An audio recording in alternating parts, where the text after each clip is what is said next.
Esta es una época donde ya no se puede entender claramente ninguna estadística casi. Toda estadística se ha convertido en motivo de tironeo y de interpretación amañada, retorcida. Por eso cada vez que aparece un buen dato, un buen estudio, yo lo celebro y por eso les quiero presentar esto que ustedes tienen acá. Es el estudio del CESVI, el estudio anual que hace el CESVI, el Centro de Estudios sobre Seguridad Vial, sobre robos de auto. El CESVI es un organismo que agrupa sobre todo a las cámaras, a las empresas aseguradoras. Ustedes saben que el robo de auto es uno de los delitos que más se denuncia. ¿Por qué? Porque la gente quiere cobrar el seguro del auto y por eso esto permite tener una estadística interesante sobre los robos de autos.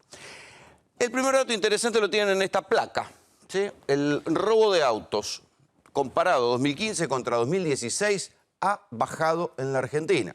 Poquito. Tampoco hay que ver, gran baja del robo de autos. Bajó un 7,4% el robo de autos en el país. Fíjense, está desagregado por sector y por zona, ¿sí? Bajó en la capital federal, bajó un poco en el Gran Buenos Aires Norte, 9,62. Bajó también en los otros sectores del Gran Buenos Aires, también bajó en el interior. Pero una de las cosas más interesantes que tiene, ahora lo vamos a ver con las siguientes placas, es que por esos milagros que uno no entiende, el robo de autos, por ejemplo, en Capital Federal, que era del total de robo de autos, un 30% eran de la ciudad de Buenos Aires hace más o menos 8 años, allá por el 2008. Ese porcentaje de autos fue bajando y hoy por hoy es más o menos del 15%. Sin embargo, en el conurbano, que hay que reconocer que acá bajó, pero siempre el robo de autos ronda el 60%. El total de robo de auto del país bajó en capital, subió en el interior, pero en el conurbano siempre se mantiene 61, 58, 55, 54. Y ahí es donde uno dice, a ver, muchachos, algo tiene que ver ese entramado del cual nosotros hablamos siempre, que es la policía, los desarmaderos, los intendentes, ¿por qué no? Algunos intendentes o algunos punteros de intendentes. Y, por cierto, la justicia, ¿sí?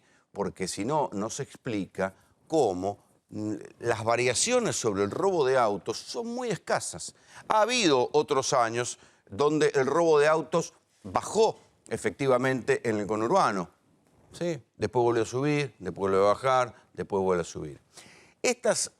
Es el dato que me parece más interesante, ¿no? Y viene a colación a lo que nosotros les venimos exponiendo siempre como nuestra hipótesis, que buena parte del delito en la Argentina es como un delito tutelado, un delito permitido, ¿sí?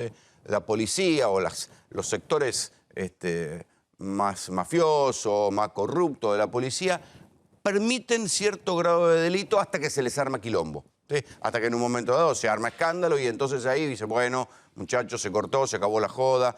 Pero ese nivel de delito tutelado alcanza y está alcanzando, ¿sí? Desde hace tiempo a la primera línea de los fiscales. Por eso que los delitos avanzan cuando son investigaciones federales. Las investigaciones avanzan realmente cuando son investigaciones federales. La primera línea de las fiscalías rara vez investiga delitos que tengan por detrás algún grado de tutela de las ramas mafiosas de la policía, ¿sí? Cuando uno ve lo que pasa, ¿sí? Aquí tienen, esto es lo que yo les decía. Este es el comparado del año pasado. 58,33% de los robos de autos sucede en el Gran Buenos Aires, 26% en interior y 15% en Capital Federal, ¿sí? Hace unos años, allá por el 2008, el robo de autos en Capital Federal era del 30 y pico %. Si uno lo desagrega por partido, ahí va a tener también una coincidencia con lo que nosotros le decimos de los lugares más peligrosos del conurbano. Lanús es el partido con más robos de autos, ¿sí? Lanús. Morón, el segundo partido con robo de autos. ¿Les suena lo que nosotros hablábamos ayer del Corredor del Oeste y ese secuestro exprés del hijo de Margarita Stolbizer que se convierte en entradera? Lo que nosotros les presentamos, como nadie controla lo que pasa en el Corredor del Oeste y uno puede subirse a la autopista y bajar en Fuerte Apache y no pasa nada. Ah, dicho sea de paso, hoy estaban muy atentos los policías en Fuerte Apache. Un equipo de tercera posición anduvo por ahí por Fuerte Apache y lo detuvieron a punta de pistola pensando que eran secuestradores. Muchachos, que nosotros hagamos una reconstrucción de un secuestro no quiere decir que nosotros seamos los secuestradores. Busquen a los verdaderos secuestradores y no detengan más a los equipos periodísticos. Digo, le da un poco más de seriedad. Otro de los partidos con alto robo de autos, justamente hablando de Fuerte Apache, 3 de febrero. Y en cuarto lugar, cuando no, el partido de San Martín, digamos, el partido que es como el inmenso nido de corrupción policial, donde cada vez que asume un policía lo terminan echando porque le termina cobrando a alguien. Bueno, ahí también General San Martín es otro de los partidos con alto índice de robo de auto. En quinto lugar, Vicente López. Sorprende. Vicente López es un partido con mucha cámara de seguridad, con una policía comunal grande, con mucho control, con salidas difíciles. Sin embargo, es uno de los partidos con alto robo de autos. Y sin embargo, Tigre, por ejemplo, que es un partido también, después de los tiempos de Massa, ha quedado mucha costumbre de cámara de seguridad, de control y qué sé yo, es uno de los partidos con más bajo índice de robo de autos. Pero tampoco quiere decir mucho, porque uno dice, bueno, Florencio Varela es un partido conurbano, tercer cordón, podría tener mucho índice de robo de autos, también. Incluso tiene un índice de robo de autos más bajo que Tigre. Pero lo que sí es interesante, que los partidos con más robo de autos son los partidos donde uno tarde o temprano termina siempre con anécdota de corrupción policial y con anécdota de protección a narcos. ¿Por qué será? Bueno, ahí los tienen. Lanús, Morón, 3 de febrero, General San Martín. Cuando uno sigue repasando los datos del CESBI sobre los robos de autos, se encuentra con lo que yo les decía antes, una variación entre lo que fue pasando en el conurbano y en la capital federal. Yo soy de lo que cree que ese famoso arco donde el que te lee las patentes y que yo sirve para poco, pero es verdad que en los últimos años el robo de autos en la ciudad de Buenos Aires bajó. En los últimos años, no quiere decir de la última gestión de la policía de la ciudad, fue bajando. Tal vez porque hay menos cantidad de desarmaderos, lo cual no es poco. Y una de las cosas más extrañas es que todavía, esto hay que aclararlo, no piensen que todo el robo de autos es un robo a punta de pistola. La mayoría de los autos que se roban en la Argentina son autos estacionados en la vía pública. Con lo cual da para pensar que, muchachos, los autos en el último tiempo son mucho más difíciles de robar. Ya no es como un auto viejo que se le podía hacer un puente y uno se lo llevaba. A los autos modernos de 10 años para acá suelen tener algún tipo de sofisticación electrónica que los hace más difíciles de robar. Con lo cual da para pensar que buena parte de los autos también hay algún curro con el seguro, que alguien se quiere deshacer de los autos y dice que se lo robaron de la vía pública y en verdad lo tiraron a un desarmadero. Es impresionante la cantidad de autos estacionados en vía pública que se roban. Acá lo tienen, ¿sí? Fíjense. Si me dicen ustedes, bueno, en el 2001 es lógico que eran mucho más los autos robados en vía pública que los a mano armada, ok, pero los autos se fueron sofisticando con los años. Incluso aparecen cantidad de autos nuevos robados estacionados. Es extraño, es una especie de milagro extraño. Al día de hoy, al año 2016, 75% de los autos se siguen robando en vía pública y el resto, el otro 25%, es lo que se roba a mano armada. Con estos datos arrancamos el programa. Bienvenidos a Tercera Posición.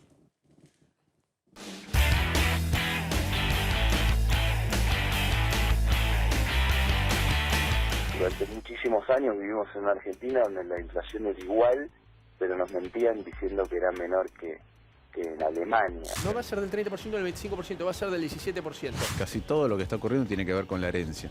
Tuvimos que ordenar una economía desquiciada. El gobierno no es alguien que piensa voy a generar violencia, no. Las políticas que implementa el gobierno, cierre de fábricas, de comercios, salarios a la baja, una inflación galopante. La inflación todavía no es la que queremos, pero este año va a ser la más baja de los últimos años. Un endeudamiento fenomenal, una devaluación que todavía se siente en estructura de precios, tarifas imposibles. Me parece muy alta la inflación de los últimos meses. Tuviste en el caso de leche un aumento del 60,5% interanual, dulce de leche un aumento del 48%. La inflación va a bajar, sustancialmente a partir de este mes. En el caso de leche en polvo, el aumento también fue muy elevado, en el orden del 68%. Ingresos brutos viene subiendo por arriba de la inflación. Ya van 2 meses que viene subiendo por arriba de la inflación. Y al televidente que está del otro lado, vos le decís, mira, hay 3 veces más plata que hace un cuarto de siglo para salud, educación, seguridad, infraestructura, justicia. ¿Vos sentís que tenés 3 veces más de esto? La respuesta es no. Reducir gradualmente el déficit, mejorando el gasto y creciendo. Ese es el plan que nosotros hemos planteado y es un plan de 5 años, no es un plan de un día para el otro. Cuando pierde poder de compra un sueldo, cuando pierde poder de compra un jubilado, estamos destruyendo nuestro mercado interno y un país se construye con un mercado interno fuerte. Vemos en la ciudad signos de recuperación en algunos sectores más que en otros. ¿Cuánto tiempo necesitamos, Guillermo? La realidad es que cada día vamos a estar mejor, pero necesitamos mucho tiempo para volver a irnos recuperando. Argentina tiene hoy el Estado más grande de toda su historia. El Estado más grande de toda su historia está solventado con una presión tributaria que es récord. Yo diría que todos los días vamos a estar un poco mejor, la inflación va a ser cada vez más baja, con lo cual el poder adquisitivo de los salarios va a estabilizarse y a comenzar a mejorar. Le falta la sensibilidad para entender lo que pasa en la heladera de los argentinos. Si no saben ni cuánto ganan los jubilados, no saben cuánto cuestan los alimentos de la canasta. La verdad que estos primeros meses ha sido una mala noticia, la inflación incluso para nosotros. Hasta hace no mucho tiempo, estos 2 señores que están acá en la mesa, mucho que ver entre sí no tenían. Pero ahora han hecho una alianza. Han hecho una alianza, se están saludando, han hecho una alianza. Van a presentar, ahora le voy a preguntar dónde van a competir, pero Gustavo Vera, Guillermo Moreno, acá los tengo, han hecho una alianza bendecida por el Papa, deduzco. Pero, ¿por qué decís que no teníamos mucho que ver? No. ¿Querés que te recuerde la cosa que decía antes del gobierno? Sí. De Cristina. Recordalo. No vamos a aburrir a la gente, pero bueno, digo... Mira, muy concreto. A ver, Guillermo Moreno es una persona que entró como salió de la función pública. ¿No? Por lo tanto, compartimos el valor de la honestidad. Primera cuestión. Puede tener diferencias en tal o cual procedimiento, que lo he dicho públicamente, pero tuvo el coraje para enfrentar a los formadores de precios, para controlar el comercio exterior y para que la gente llegara a fin de mes. ¿Sí? Y entró como salió.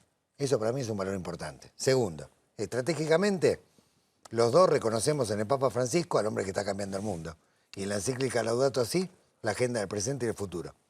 La cuestión del cambio climático, la cuestión de las sociedades inclusivas, tierra, techo y trabajo, enfrentar la cultura de descarte, luchar contra las nuevas formas de esclavitud, son cuestiones que tenemos en común.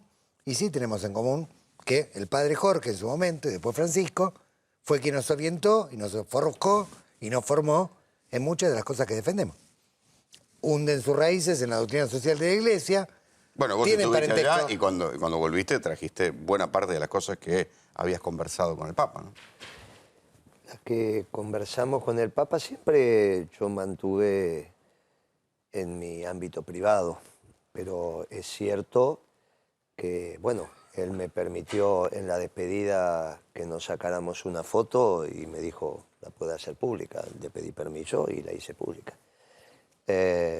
Y esto es lo que venimos transitando. El pensamiento... Más allá de la afinidad, los une también cierto susto por Macri, me parece, ¿no? ¿Susto? ¿No? Susto lo que tuviste vos hoy, que casi te meten preso, porque ya era vos que hiciste el operativo ese. No. ¿No? No, yo no. ¿Un Fuerte Apache? No. No, yo no. Era un equipo nuestro. Susto de Macri. ¿No? Pero Macri, si un por aquello borgiano del amor y el espanto. No. Pero bueno, va a tener susto alguien que mueve la colita en un balcón. ¿Te da susto eso? A mí no. Si a vos te da... No. Yo ya... Pero bueno, entonces no, susto no. Ahora, confrontar con un gobierno oligarca, desde ya que sí. Alguien que gobierna para 1000 familias. Está claro que él está parado en un lugar y nosotros decididamente estamos parados en otro lugar, que estamos parados en el lado del pueblo. Eso sí, no hay ninguna duda al respecto, y los dos estamos parados en la vereda de lo nacional y popular. Y Macri y su gabinete y su jefe de gobierno de la ciudad está parado en la defensa de 1000 familias. Cuando yo empecé a decir esto, y ahora queda claro, defiende el interés de 1000 familias. Y los argentinos decidimos, gracias a Dios, que vamos a resolver nuestras contradicciones cada 2 años votando. Y ahora, entonces, los vamos a votar. Ustedes se van a presentar a la PASO dentro de qué espacio, el justicialismo, el Frente para la Victoria. Dentro de un espacio que es la máxima unidad de acción de sectores del Frente para la Victoria, Partido Justicialista, de la centroizquierda, incluido, ojalá que también participen Claudio Lozano y Tay Hadman. Pero todos prometen ir a la PASO y después no va ninguno, porque después le dicen, este sí, este no. Nosotros hemos tomado muy seriamente este desafío de unir al campo popular y humildemente desde nuestro sector, ¿sí?, pretendemos, digamos, colaborar, digamos, para que esto sea efectivamente así. Se llega a una lista por acuerdo, o si no se compite en la PASO, pero con quienes más afinidad tenemos, digamos, dentro de ese amplio espectro, que es la máxima unidad de la acción, es con Guillermo por las razones que te mencioné antes. O sea que irían a una lista conjunta, ustedes presentan una lista conjunta. Estratégicas y de valores. Y aparte, de coraje para enfrentar situaciones bravas, con los presos, con los formadores, nosotros con la mafia. Creo que lo que menos tenemos es susto. Y después les queda, digo, ¿cómo se llevan con los otros sectores? Porque supongo que habrá, no sé, listas de la Cámpora, listas de... Sí. Probablemente haya otro conjunto de listas. Si no se llega a un acuerdo consensuado, se va a tratar de buscar un acuerdo consensuado. Y si hay listas, está bien que enfaticemos cada uno el perfil que considera que más aporta a la reconstrucción del campo popular. Un punto de debate indudable va a ser Cristina. Con los porteños, entre nosotros. PASO.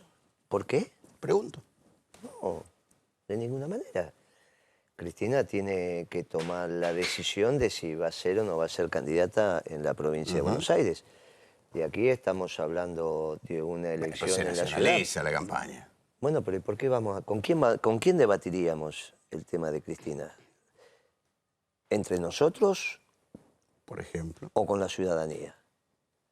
Entre nosotros no va a haber ningún debate. Cristina, no hay ninguna duda que es la dirigente del Movimiento Nacional Justicialista que más votos tiene, eso no lo cuestiona nadie. Los aciertos o los errores que se han cometido en nuestro gobierno claramente están sometidos al debate público, pero no es Cristina, es un gobierno. Y más en la ciudad que no tenés ni siquiera jefe de policía. Tenés al jefe de policía preso, embargado, procesado, a Calviño que lo sacaron por la ventana, una crisis de inseguridad Cierto, se nos enorme. pasó, hay que decir que a Calviño... Lo sacaron por la ventana por nuestras denuncias. No sale en la tele, pero los diarios hemos insistido frecuentemente con las 3 causas penales que tenía abiertas el señor Calviño. Un dato que los medios no registran masivamente y es que la propia Dirección de Estadísticas y Censos de la ciudad indica que creció la pobreza y la indigencia del 13 al 18%, con un presupuesto de 8.200 millones de pesos en desarrollo social. Es casi lo equivalente a Merlo y Matanza juntos, todo el presupuesto. No tendrías que tener pobreza e indigencia. Tenés una ciudad con 178.000 millones de pesos que no puede resolver los problemas de seguridad, los problemas de pobreza, que no puede darle a los docentes un aumento por encima de la inflación, que no puede garantizar el acceso a la vivienda, concretamente, acceder a un donde crédito Macri hipotecario. viene ganando 3 elecciones. Bueno, y vos fíjate, vos dabas índices de inseguridad en la provincia de Buenos Aires, los 3 primeros distritos que están en el ranking son dirigidos por Cambiemos. Son de ellos. Son de ellos.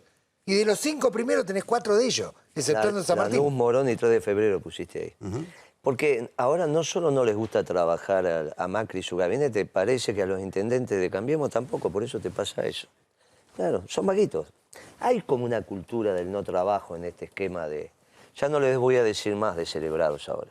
Estás moderado ahora. Sí, ahora le vamos a empezar a decir hiperventilados. Bueno, muy fino, muy yógico eso, sí. La verdad que tanto está transitando en esos ejercicios de respiración que no les queda tiempo para trabajar. Y entonces te pasa esto que te está pasando y lo que le pasa al pueblo argentino, que prácticamente ya no come. ¿Viste que bajó la producción? Consumo de leche. No, la producción en los sectores industriales bajó muchísimo los textiles, pero también bajó la fabricación de alimentos. Increíble.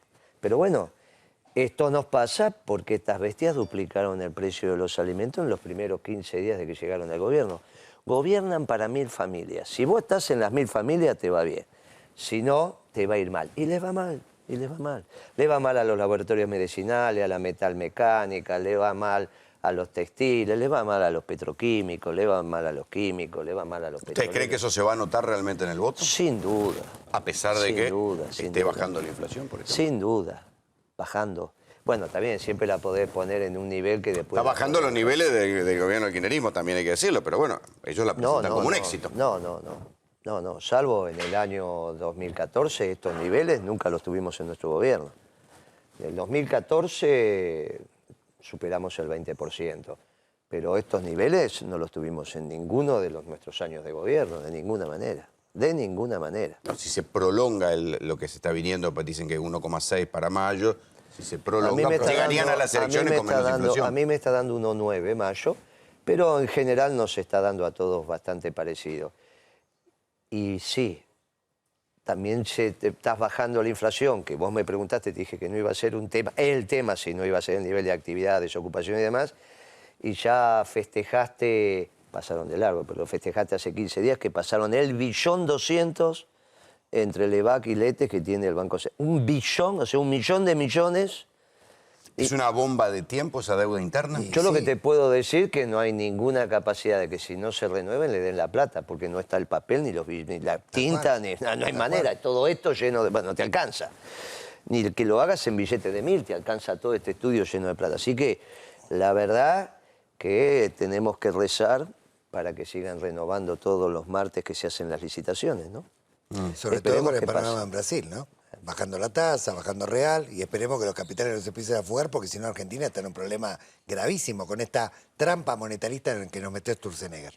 En un programa de Canal Rural, que es del Grupo Clarín, un economista de lo que estabas entrevistando dijo, la verdad que tengo que reconocer que Macri tiene suerte, porque el martes renovó las Levac y el jueves fue lo de Brasil. Se detonó el dólar. Si hubiese sido al revés... El jueves, el martes hubiese sido lo de Brasil y el jueves el periodista no le contestó. Lo mismo te digo, pero fue en uno de los programas del Grupo Clarín.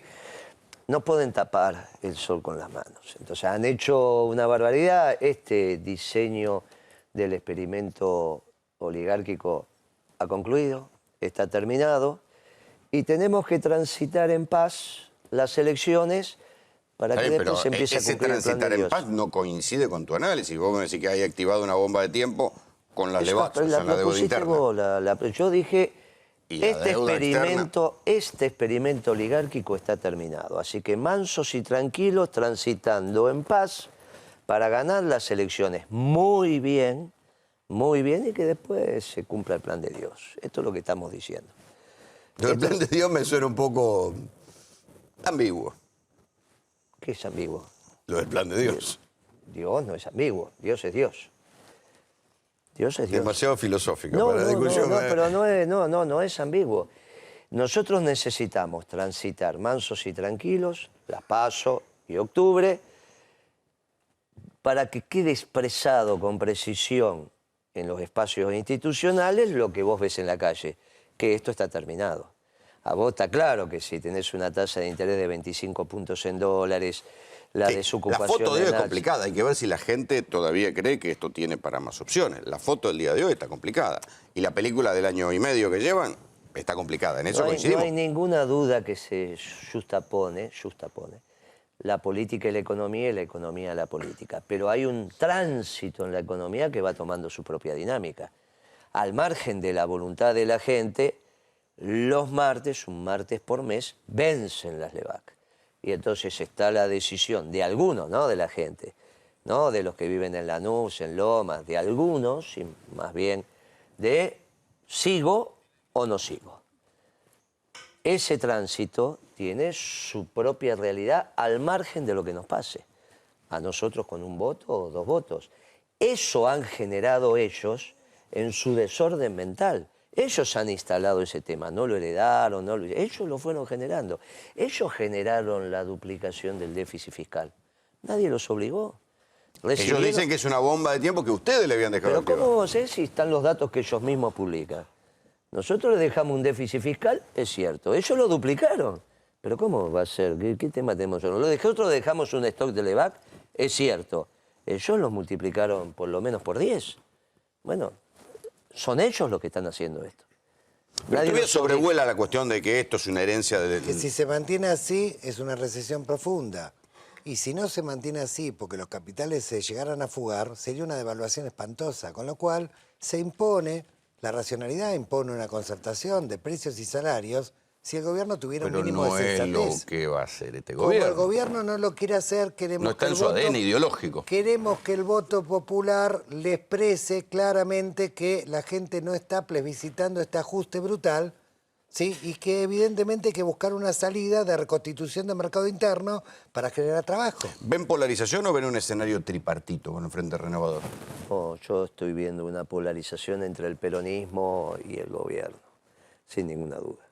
Yo recibí las encuestas que nosotros hacemos hoy y en los 3 cordones de la provincia está orillando el 50% de votos peronistas. Sí, de votos peronistas, obviamente, ¿no?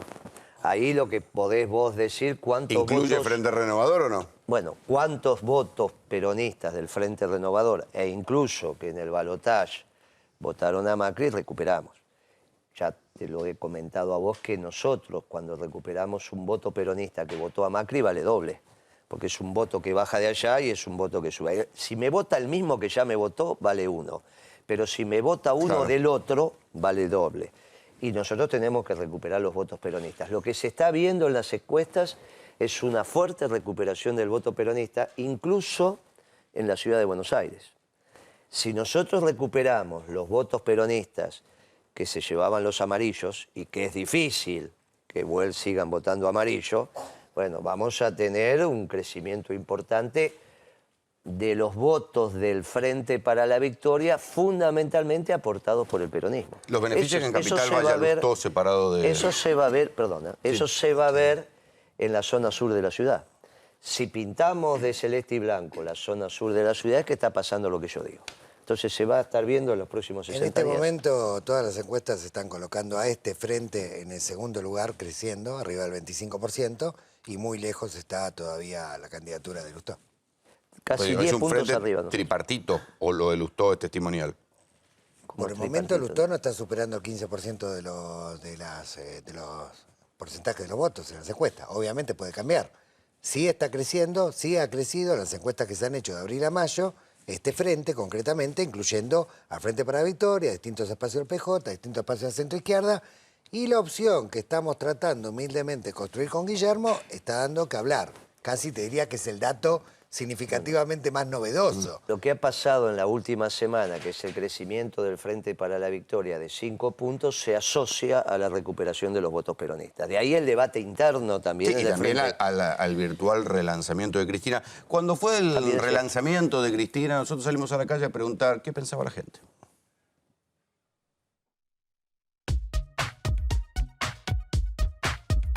Vienen las elecciones. Cristina se presenta a candidata. ¿Vos la votarías? ¿No la votarías?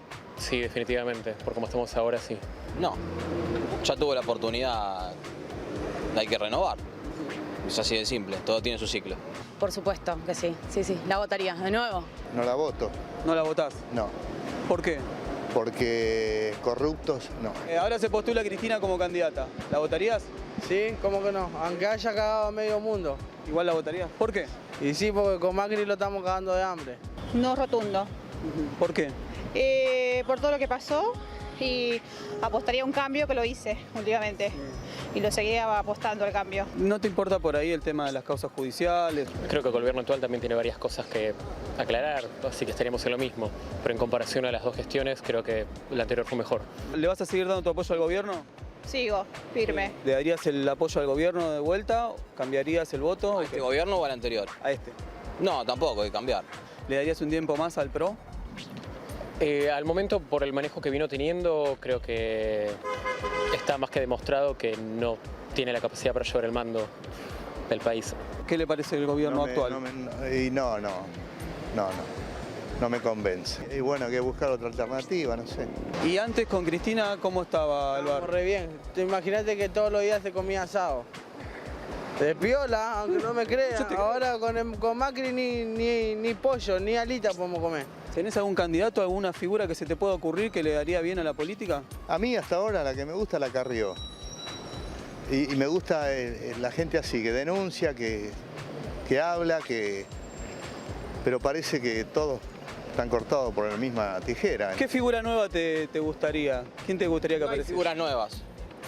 Son todos los mismos de siempre. Todos roban. Yo no voy a decir que está bien que roben. Por supuesto que no, nadie dice eso.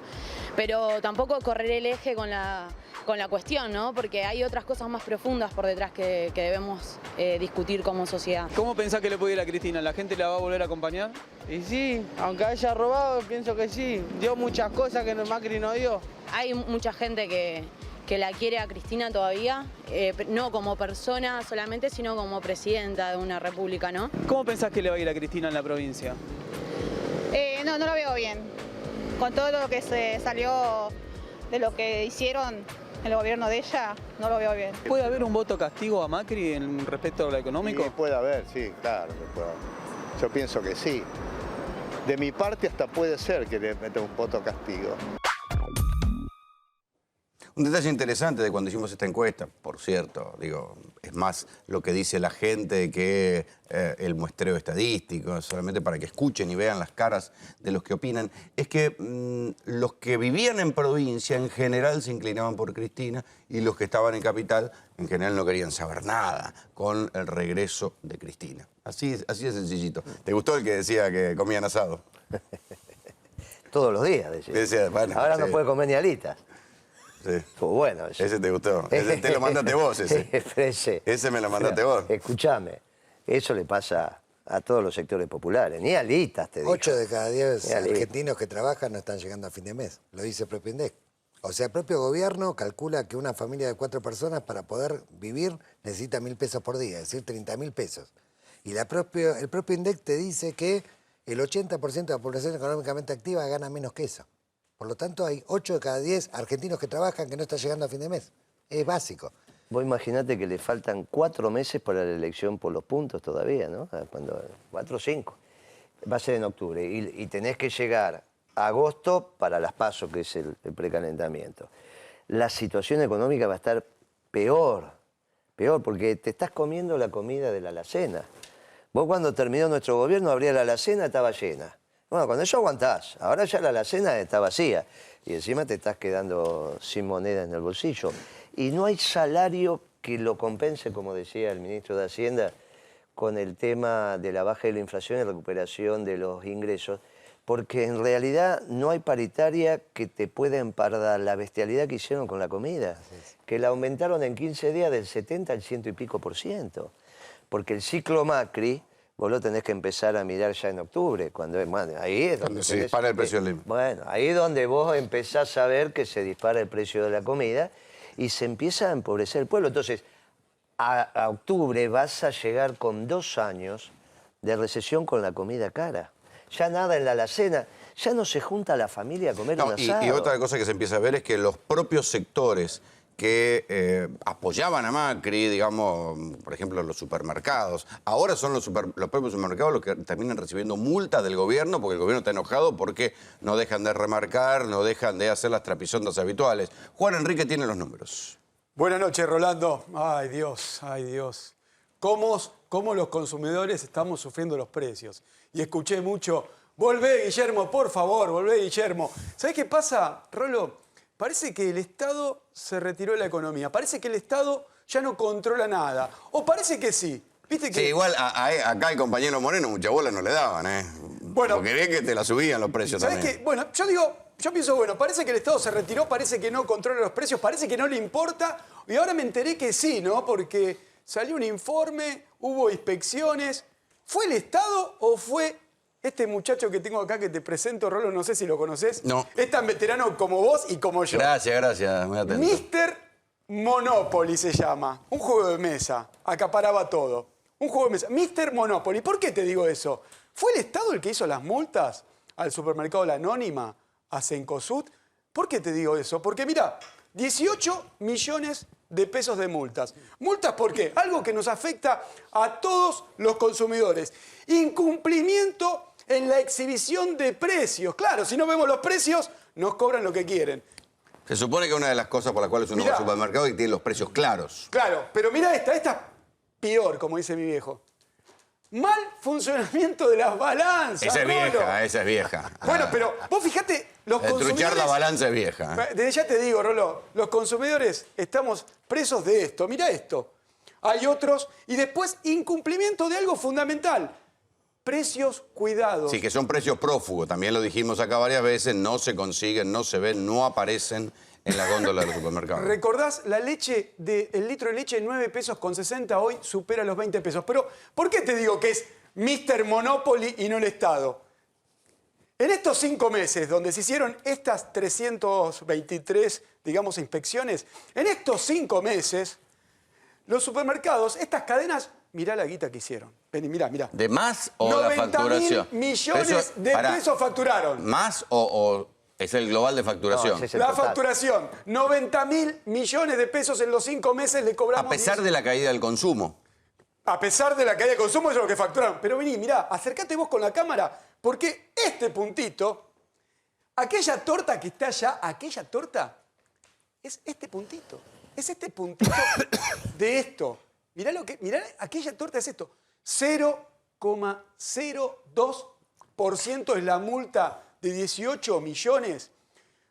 ¿Y por qué digo que no es nada? Porque esto a nosotros, los consumidores, nos está matando, Roló. ¿Por qué nunca funcionaron las multas contra la intermediación?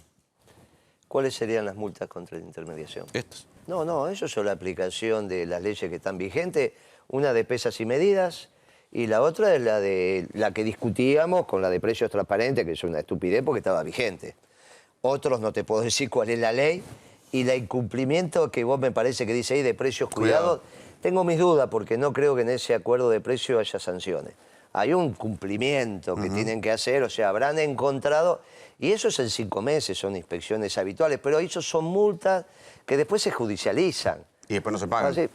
Así que esto es simplemente que explicaron que en 5 meses algo tienen que decir. Tonterías, pero no hay. La intermediación, vos te estás refiriendo a los mayoristas y distribuidores. No, esta cuestión de que siempre se está discutiendo que los márgenes de ganancia son inmanejables. No, pero el sistema, en general, el mercado no tiene eslabones en las cadenas de producción y distribución innecesarios. Cuando vos tenés mayoristas y distribuidores, los necesitas en el mercado. Vos te imaginás un ferretero comprando los 70.000 productos que tiene una ferretería directos todos a la fábrica, es imposible. Lo mismo pasa en muchas cadenas de comercialización, las cadenas largas o la cadena corta. Vos tenés cadenas largas cuando vas desde las fábricas al distribuidor mayorista, al distribuidor que te entrega, hay dos, el autoservicio, tipo Maxi Consumo, Vital, o tenés el famoso reparto, que hoy también son distribuidores mayoristas, la diferencia es que te bajan la mercadería en el almacén. Esa es la cadena larga. ¿Los necesitas? Un almacenero los necesita. No es que va a tener la cuenta de Unilever, Molino, Aceitera General de esa, todas abiertas. Entonces necesitas un concentrador, esto significa un mayorista. Pero las grandes cadenas van a comprar directamente. Esa es la cadena corta. Claro. Tenés cadena larga y cadena corta. Si solo abundan las cadenas cortas, el problema lo tenés vos. Que una vez por semana perdés mediodía. Te llama tu señora, te llevamos al supermercado, el auto, bla, bla, bla. Si tenés la cadena larga, pagás un poco más, pero lo tenés saliendo a tu casa para la derecha o para la izquierda. Ese es el intercambio que tenés que hacer, que lo hace el consumidor. Con lo que le conviene o no le conviene. Muy bien, incluso en su calidad de vida.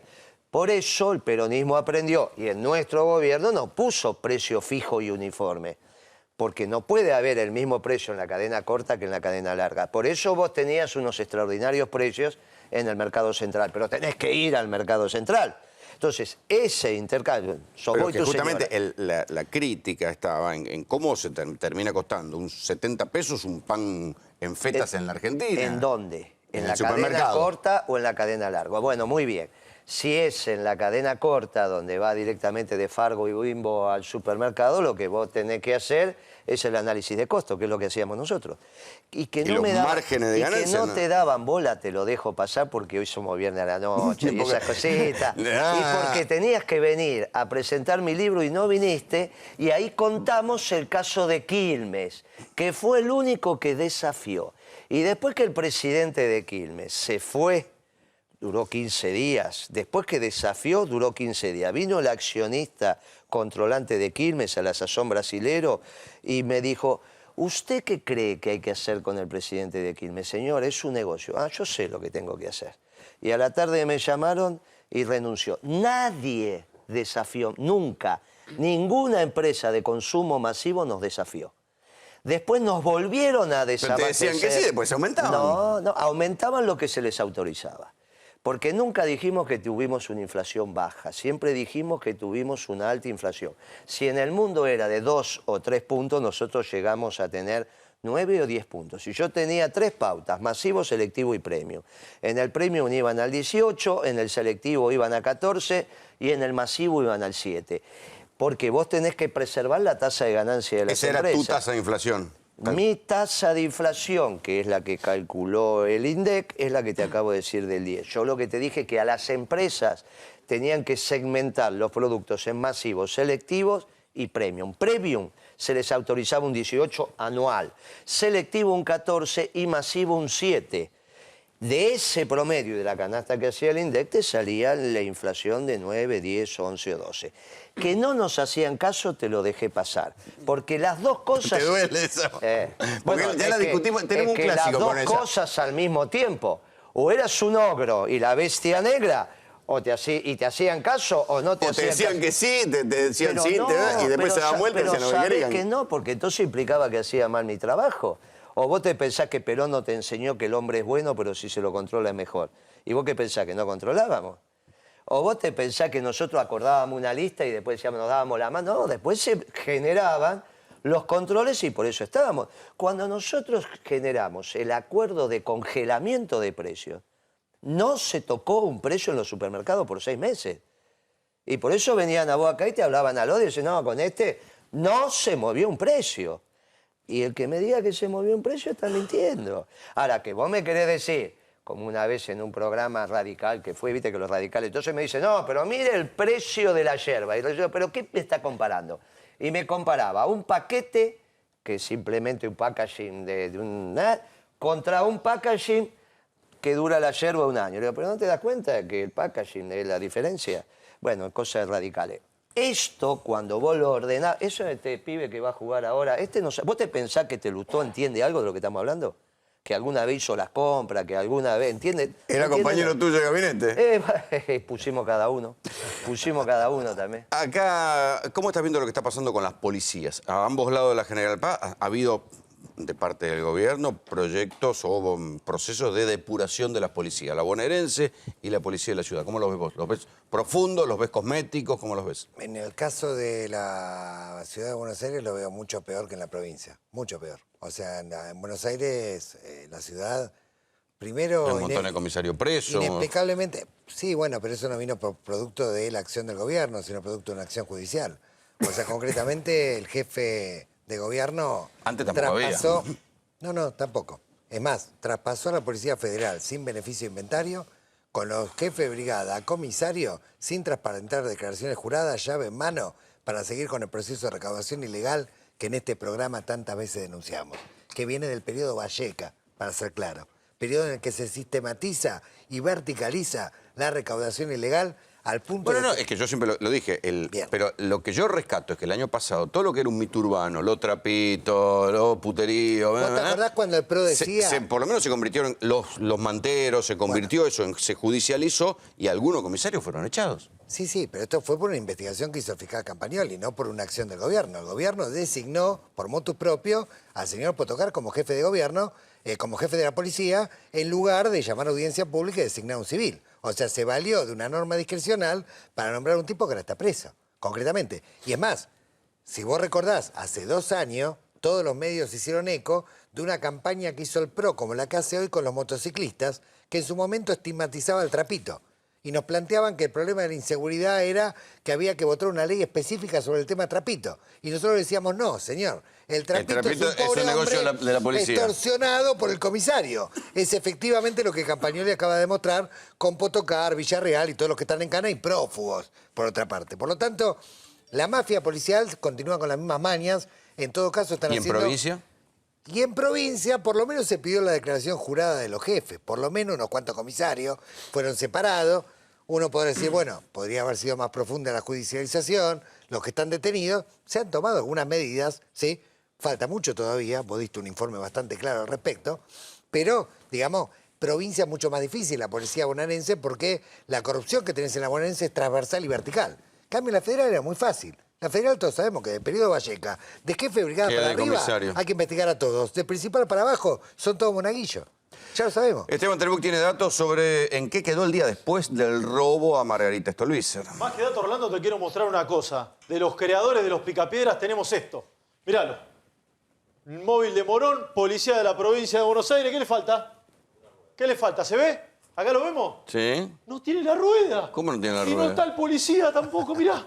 No hay nadie. ¿Le choraron la rueda al patrullero? Ni No. la rueda. Vos decís, me estás jodiendo. No, es posta. Es cierto, la foto la viralizó el Oso Díaz, que es un diputado, se ríen todo acá, de Margarita Stolbizer. Es cierto. ¿Esto sabés dónde está este patrullero? Custodiando. Está enfrente de la casa de Margarita Stolbizer. Si esto es de hoy. No, ¿le pusieron a Stolbizer un patrullero sin una rueda? No se rían, no se rían. Pero esperá que hay una explicación. Y la maledicencia de recordar que el intendente es el exmarido de Vidal. Esperá, porque Tagliaferro habló del tema. Se ve acá, está la llave cruz por acá. Y el gato, anda el gato por ahí. Se le pinchó la goma, no sé qué pasó. La estaban cambiando. Estaba el gato perdido ahí. No sé si el vigilante, el buen amigo. O sea que es una maledicencia. Pero así estaba el auto, ¿eh? Así estaba el auto, el municipio de Morón, que maneja Tagliaferro, el ex de María Eugenia Vidal. Se enojó mucho porque se viralizó esta foto y dijo, son mala leche. Porque estaban cambiando la goma como le puede pasar a cualquiera. No hay ningún detenido, Rolando, ¿eh? Ningún detenido por el robo, por el atraco ayer a la casa de Margarita Stolbizer y por el secuestro, esperés que le hicieron a Juan La Provítola, uno de sus hijos. Ningún detenido. ¿Vos pensás que fue al voleo? Tuvo reiterado robos Margarita Stolbizer. Por lo menos habría que pensar en la hipótesis de que es algo reiterativo. Habida cuenta de que fue en bastantes ocasiones, todas las veces más o menos de manera similar, pero de cualquier manera estás teniendo un problema en la provincia de Buenos Aires, que es el siguiente. En muchos barrios, el ajuste brutal de las políticas nacionales que lleva adelante el gobierno ha tenido consecuencias en el mercado ilegal de estupefacientes, por ejemplo, y ha habido una retracción en el consumo de cocaína y de otros estupefacientes. Hablo del mercado ilegal. Y muchos de los que antes se dedicaban a ser soldados, campanas o acopiaban y cobraban, digamos, trabajando en la periferia del crimen organizado, se quedaron sin laburo.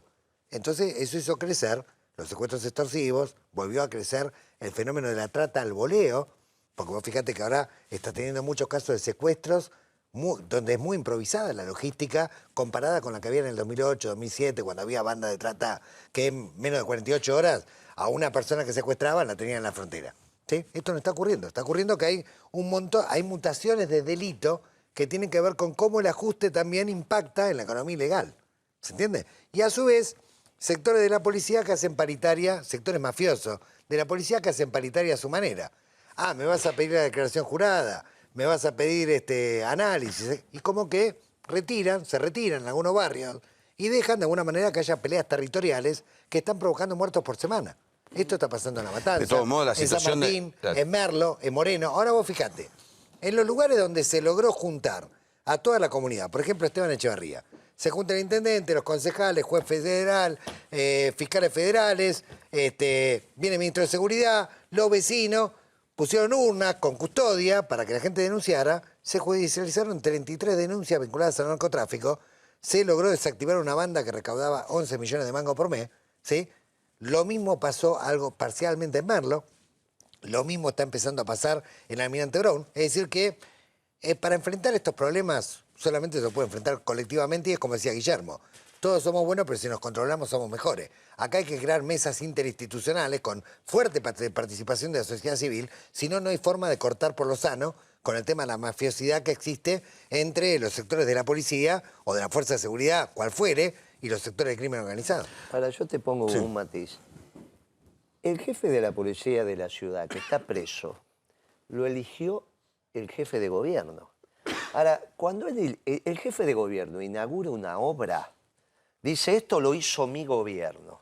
Ahora, cuando hay un asesinato, cuando hay un secuestro, cuando no lo hizo él, ¿Por qué cuando hace una obra es de él y cuando hay un hecho delictivo no es de él, si él es el que es el jefe de policía? Con el agravante de que se lo señalaron. Nosotros lo señalamos, pedimos la declaración jurada de Potocar el 3 de noviembre. Denunciamos a Calviño, ni bien se traspasó la policía. Está en las versiones taquigráficas, está... Calviño estaba al frente de la Agencia Gubernamental de Control, ahora. Ah, no, Pedace. No, Pedace. Bueno. Si aumenta la inseguridad en la ciudad, el culpable es el jefe de gobierno. El inútil que no está al frente de su fuerza cuidando a los ciudadanos es el jefe de gobierno. De la misma manera que cuando soluciona un bache, hace una obra en alguna plaza, es su obra. Las dos cosas son su obra. Si una cosa es su obra y lo otro no es su obra, hay algo que no se ordena, algo que no es consistente. De todo modo, pese a todo, sigue siendo muy diferente la situación de inseguridad a un lado y otro de la General Paz. Digamos, lo que veíamos en robo de autos lo podemos proyectar a las otras cosas. La capital sigue siendo mucho más segura que los barrios periféricos. Depende. A ver, si comparamos Soldati con Lanús, o comparamos Villarriachuelo, o tomamos algunos sectores del 11-14, depende. Depende de qué sector de la ciudad estés hablando. O sea, todavía tenemos una cantidad... Es más, ayer los vecinos de Valvanera marcharon a la comisaría octava, denunciando un montón de lugares que son de acopio de tráfico de falopa, de narcomenudeo, donde hay violencia cotidianamente y la policía no hace nada. Vos sabés que se levantaron los vecinos de Boedo y lograron echar al comisario de la 10ª, armando un mapa del delito también, donde mostraban talleres clandestinos, prostíbulos, lugares de venta de falopa. En realidad, en todos los barrios, hace poco también los abre puertas, digamos, en Versalles. También se han levantado los vecinos. Que haya un blindaje mediático que no te muestre todo lo que está ocurriendo en la capital no significa que no ocurra. De hecho, las encuestas también dicen, las últimas, que el principal problema que preocupa a los porteños, en el 50%, es la inseguridad.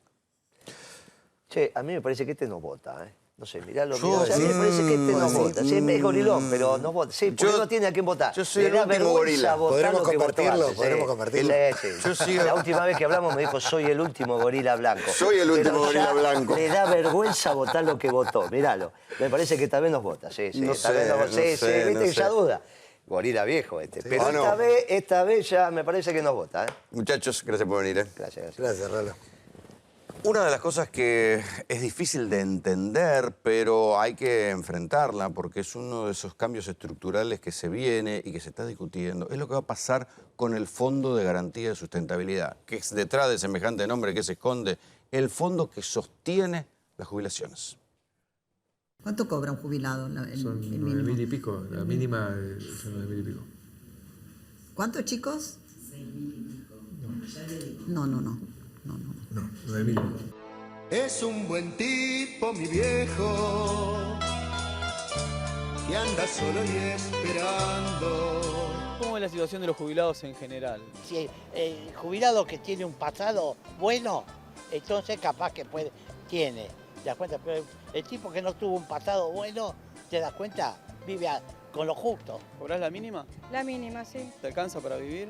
Y bueno, con un poquito de sacrificio, sí, vivo.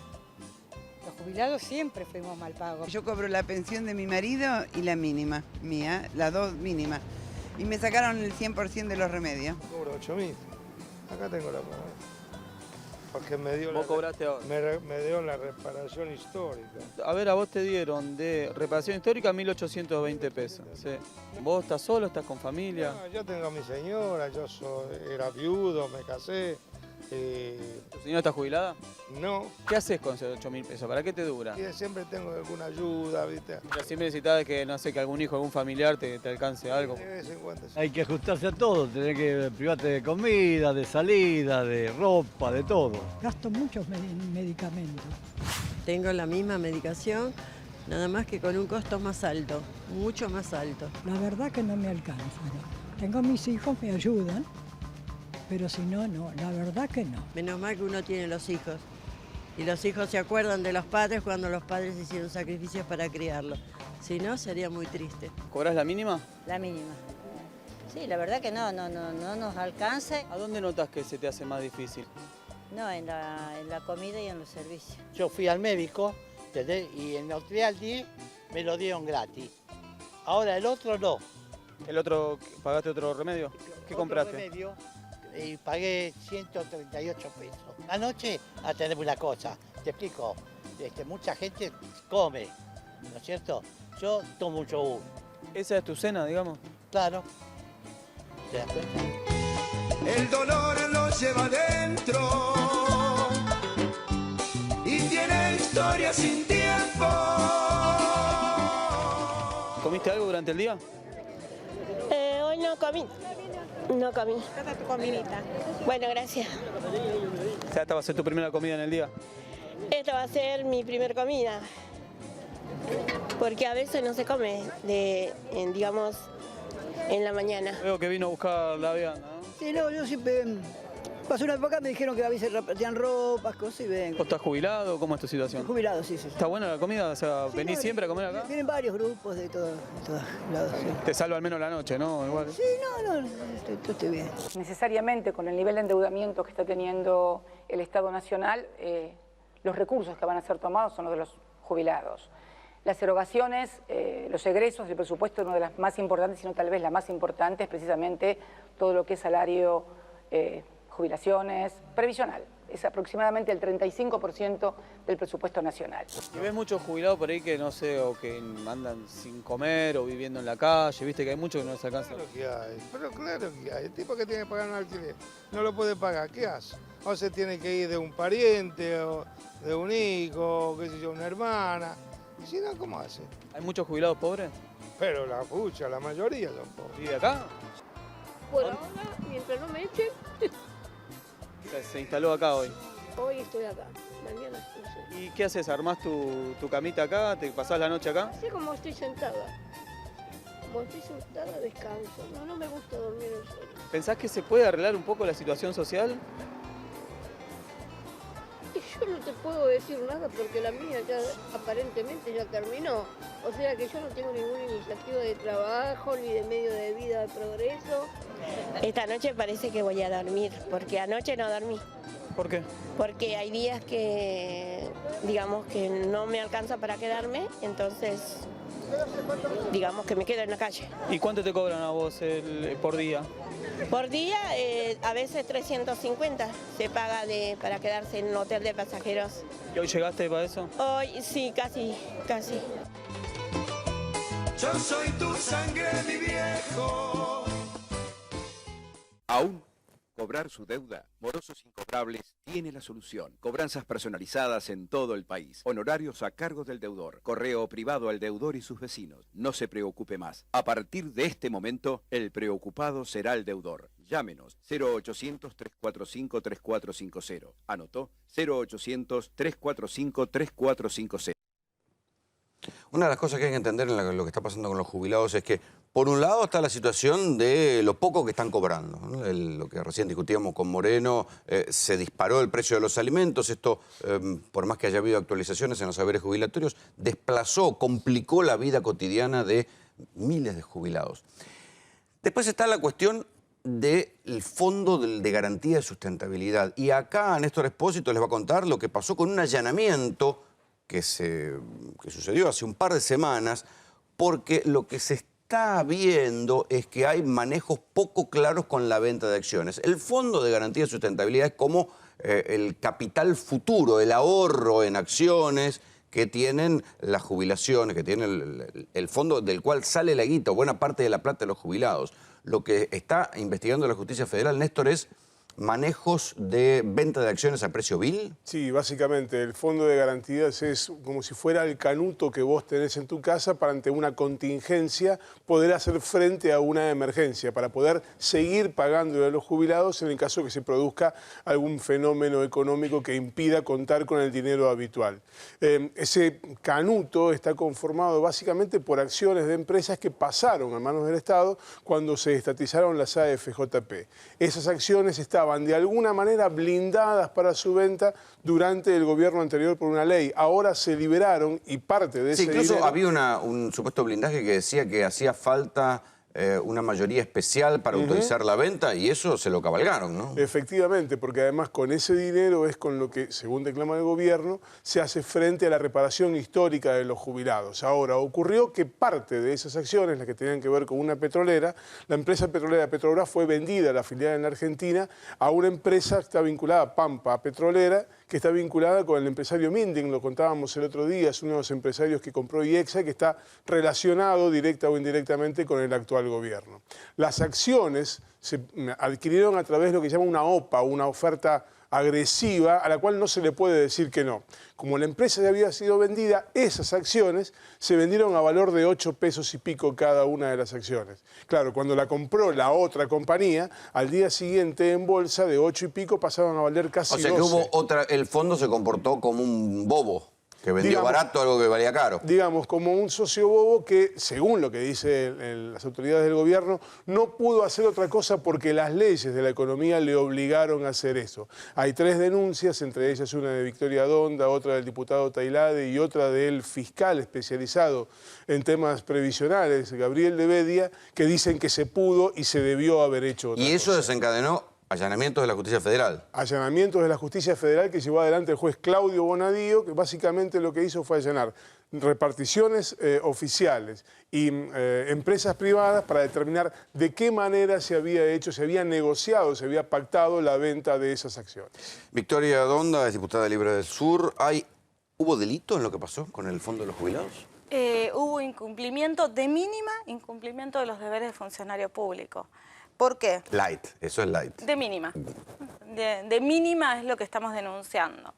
A ver, porque si bien es cierto que cuando uno opera en la bolsa está expuesto a los vapuleos que hay en las acciones, de compra baja, alta de las acciones, lo que las personas normales podemos ver en las películas, también es cierto que... O cuando te pasan la cotización de las acciones y no entendés un carajo. Claro, cuando te dicen esas cosas que uno no entiende muy bien, la cotización puede subir, puede bajar. También es cierto, primero, y el eje de nuestra denuncia, a diferencia de la denuncia del otro diputado, el eje de nuestra denuncia es el incumplimiento de la ley. O sea, acá hay que entender que hay 2 leyes. La ley del 2009, que crea el Fondo de Garantía de Sustentabilidad, que es eso, lo que explicaba muy bien el colega periodista, la espalda para responder que tiene la ANSES. El canuto, el ahorro. Claro, el ahorro, ¿no? Ese ahorro, ese canuto que, bueno, que tienes para responder. ¿Eso cómo se forma? Y se forma por las acciones que las antiguas AFJP privadas trajeron al momento de haber sido estatizadas. Todo eso en el ANSES, ¿qué se hizo? Bueno, eso tuvo un crecimiento... Ese Fondo de Garantía de Sustentabilidad, imagínate que tener acciones en YPF, en Petrobras, hace que esa espalda de la institución que le tiene que responder a los jubilados sea más fuerte y está muy bien que así sea.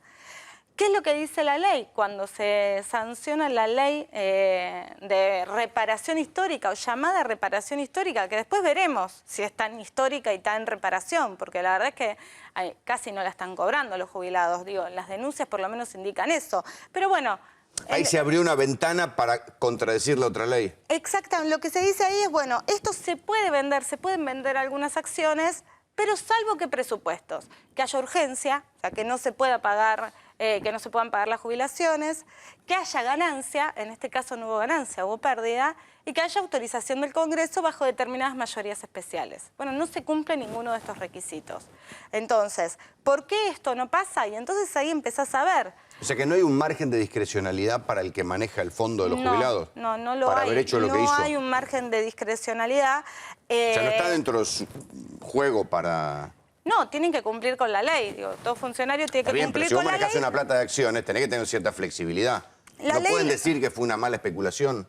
Pueden decir que fue una mala especulación, pero en todo caso ahí hay un incumplimiento de los deberes de funcionarios públicos, porque ellos, si no estaban seguros de que el resultado iba a ser bueno, tenían que haber pasado por el Congreso y no pasaron por el Congreso.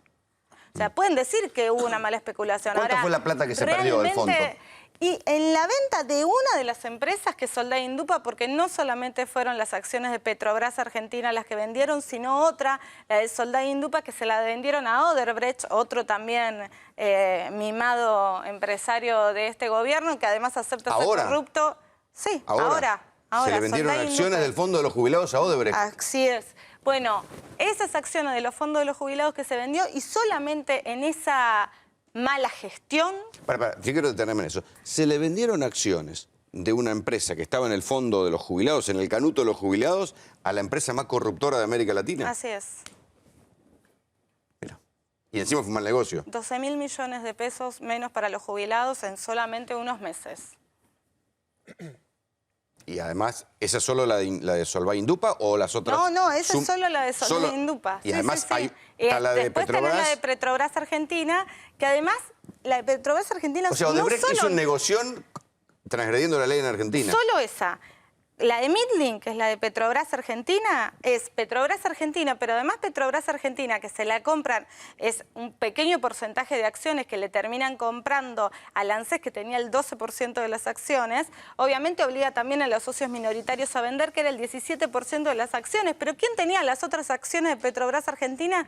La tenía Petrobras Internacional, que está en Brasil. ¿Qué es lo que dicen en Brasil y por qué está la causa en Brasil? Porque lo que dicen es que se vendió a precio vil, que esa plata, que además se termina vendiendo en el periodo donde ni siquiera había presidenta en Brasil, o sea, en un momento de mucha desprotección también, lo hacen a un precio vil. Lo hacen a un precio vil, y no solamente un precio vil, sino que... o sea que hubo algún intermediario, algún especulador que se hizo un negocio de millones. Midlink termina comprando las acciones de Petrobras Argentina que tenía Petrobras Internacional con plata que le presta YPF. Que se la presta sin nada a cambio, digo, le permiten, como cláusula le dice que le permita usar alguno de los pozos petroleros que tiene, una cosa así. Pero bueno, es realmente bastante llamativo, por lo menos el espíritu solidario de los empresarios de YPF. Lo que pasa es que los montos de los que estás hablando son montos... millonarios. Que tienen, digo, son más que muchos escándalos de corrupción juntos. Así es, sí. Bueno, Enrique tiene más datos. La escuchaba atentamente a Victoria y dijo la palabra solidario. Y de eso se trata. ¿Por qué recibe ataques el Fondo de Garantía y Sustentabilidad? Por la misma definición de nuestro sistema previsional, que es público por el origen de los recursos, que es de reparto porque los trabajadores de hoy sustentan a nuestros jubilados de hoy, porque es asistido, porque esa guita no alcanza y debemos recurrir a impuestos, y por sobre todo porque es solidario. ¿Sabe qué significa que sea solidario? Que atenúa las diferencias en la edad pasiva, o sea, de nuestros abuelos, esa diferencia que tenían en la edad activa. Quiere decir que este sistema es igualitario, de eso se trata, y está perdiendo con todos estos ataques esa característica, la solidaridad. Parece que no interesa. Hablamos del fondo... Pero todavía hay mucha guita en el fondo. Bueno, ahí está. Digo... Todavía hay. Hay que cuidarla y por eso estas cosas hay que denunciarlas. Nosotros lo que no queremos es que en 12 años nos enteremos que el empresario preferido de Macri, ahora Midlink, termina siendo el Lázaro Báez de Macri, como Lázaro Báez lo fue para Cristina. Esas cosas no nos pueden pasar más. Estamos hablando... Cristina está diciendo lo mismo. Mirá qué maldad te dije. Estamos hablando de mucho dinero. Se hará cargo de Lázaro Báez entonces, Cristina. Si dice lo mismo.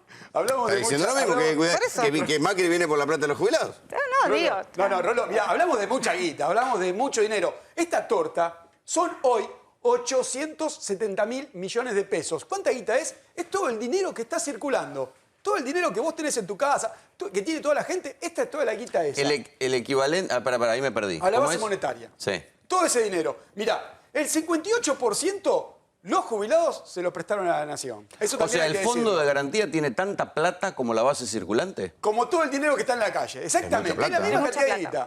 Es lo mismo. Es lo mismo que las Levax. Todo lo que está en Levax es lo mismo. Exactamente. Te estamos hablando de tres situaciones financieras distintas, pero en montos O sea que similares. el Estado es el principal tenedor de acciones de la Argentina.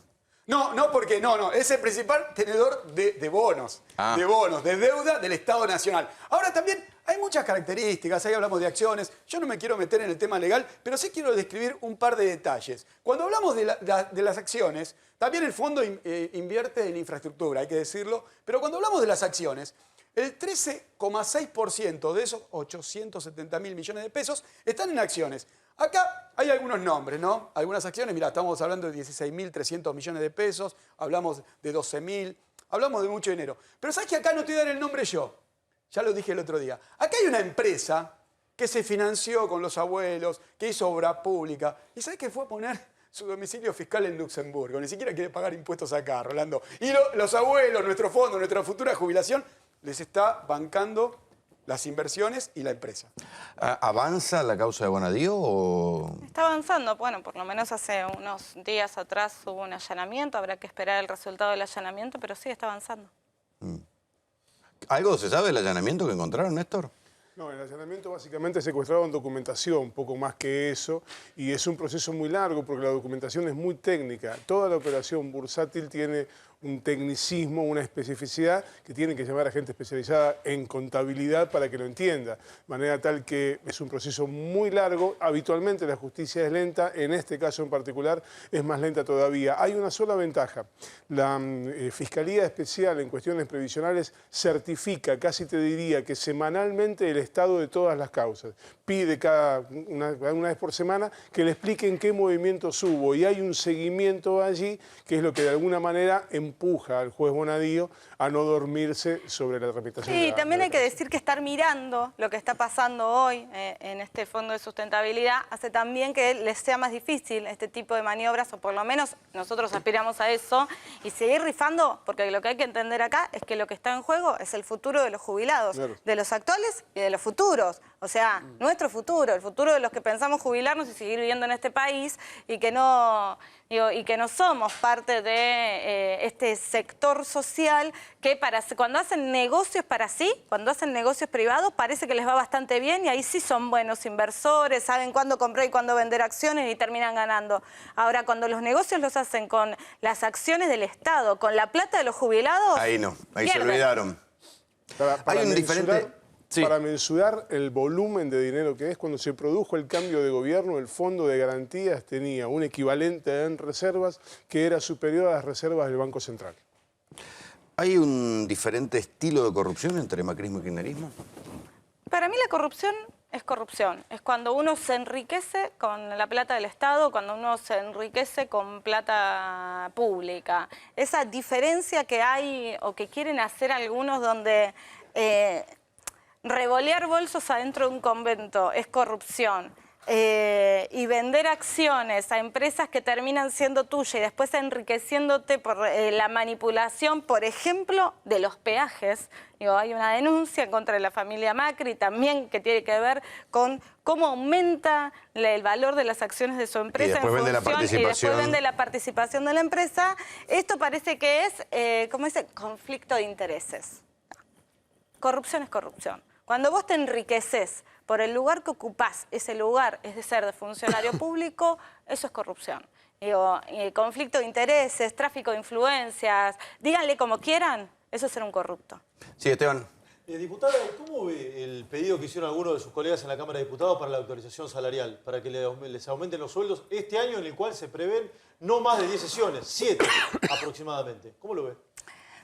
Mira, yo siempre fui de aquellas, y desde hace tiempo que soy diputada, creo que con Rolando lo he discutido también, siempre fui de las que plantean que un funcionario público tiene que vivir como vive la gente y que la dieta de un funcionario tiene que aumentar en función de las paritarias salariales. O sea, primero no me parece bien fijar las dietas de los legisladores antes de que terminen las paritarias, por ejemplo, y me parece que el aumento tiene que ser en función de esas paritarias, porque si hay algo que tenemos que hacernos cargo es que somos parte de un país. Y la verdad es que me parece que hasta se hace mal la función. No sé, en mi caso personal, por ejemplo, nosotros en mi organización, ninguno de los que somos legisladores o accedemos a cargos públicos ganamos más que un director. Digo, ponemos algunos parámetros, ¿no? Yo dono un porcentaje. ¿Por qué tan pocas sesiones? Porque no llaman a sesiones. Porque el presidente de la Cámara no llama sesiones. Y cuando llama sesiones, son sesiones especiales. Vos fíjate que no solo hay pocas sesiones, sino que hay pocas sesiones ordinarias. Las sesiones ordinarias son aquellas que se fijan en el periodo ordinario, que van de marzo a noviembre, a fines de noviembre. Esas sesiones, que además tienen 2 días fijados, que son miércoles y jueves, tienen un temario, que son los proyectos que uno tiene en la comisión. No hay sesiones porque el gobierno no tiene mayoría y no puede imponer nada. ¿Y prefiere que no haya?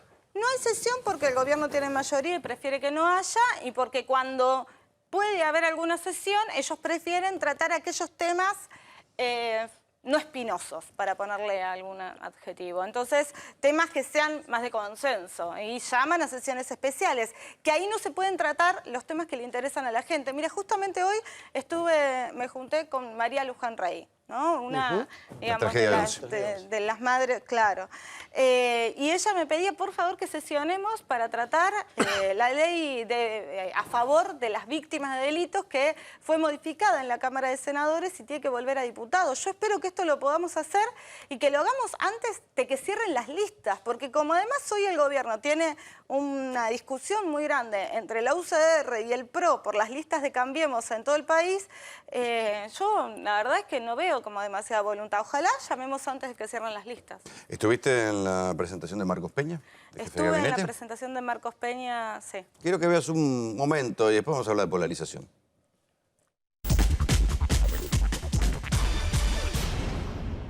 Nos encontramos que lo que pasó el año pasado no es ni un error, ni una equivocación, ni algo que ustedes vayan a enmendar, es su política económica. Eso es lo que a nosotros nos llama la atención. Asúmanlo, háganse cargo, son neoliberales, piensan como neoliberales, no tienen que disfrazarse de otra cosa. No mientan más, eso es lo que piensan, empecemos de ahí y lo podemos discutir. Claramente tenemos una visión absolutamente opuesta a la economía y de hecho vamos a trabajar durante mucho tiempo para que usted nunca más la maneje, porque tan mal la manejó que los argentinos hoy expresan un rechazo a esa política y por eso no están gobernando el país. Nosotros tenemos el pensamiento contrario y nos hacemos cargo de las cosas buenas, las cosas malas que genera. Ustedes no, son neoliberales y así es como piensan, por más peinados, por más cambio de look, por más diferentes estrategias que usen, es lo mismo. ¿Y esto sabe por qué? Porque si usted va a los barrios no se va a encontrar esas estadísticas. Va a encontrar que el kilo de pan sale entre 40 y 50 pesos. No lo puede pagar la gente. Y no le voy a hacer chicanas ni discusiones sobre si su pelo o no su pelo. Estoy diciendo una discusión política. Tenemos una visión distinta de la economía. Y vamos a hacer una economía que crezca, que genere empleo, que elimine la desigualdad, que vaya ese camino de pobreza cero. Y lo estamos haciendo. Y los datos son muy concretos. Devaluaron, levantaron las retenciones. La carne, ¿cuánto está? 120 pesos el kilo de asado, 150 pesos. ¿Qué van a hacer? ¿Qué van a hacer con la leche que está, qué sé yo, 20 pesos, 18 pesos, 30 pesos una cajita de leche? Eso aumentó entre 50 y 100%. A la gente no le alcanza para los medicamentos, no le alcanza para las tarifas. Y esa es la política económica que ustedes tienen. Cuando cayó el consumo, lo que empezó a ver es una fuerte recesión por decisiones que ustedes tomaron, por decisiones neoliberales en las que ustedes creen. No hace falta disimularlo, discutamos a cara descubierta qué es lo que piensan y qué vienen a hacer al país. No con un discurso de Durán Barba, no con los trolls que tienen ustedes. Discutamos con lo que piensan, digan lo que piensan y ahí vamos a poder tener una discusión. Tiempo.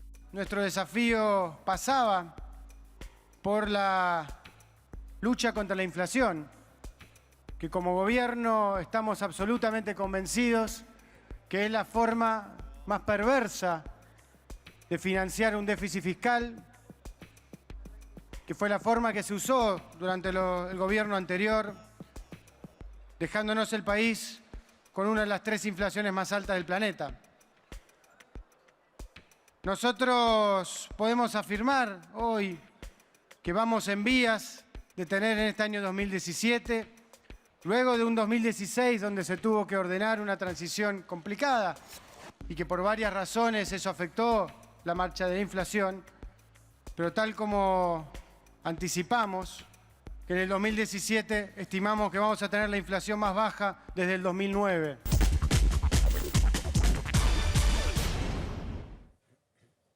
De un siniestro, contáctese de forma urgente con Life Group, la única empresa en Argentina con 30 años de trayectoria ininterrumpida en la resolución de siniestros. Contáctese al 4373-4499. ¿Eso que pasó en la Cámara de Diputados es como la polarización? Sí, yo no creo en la polarización.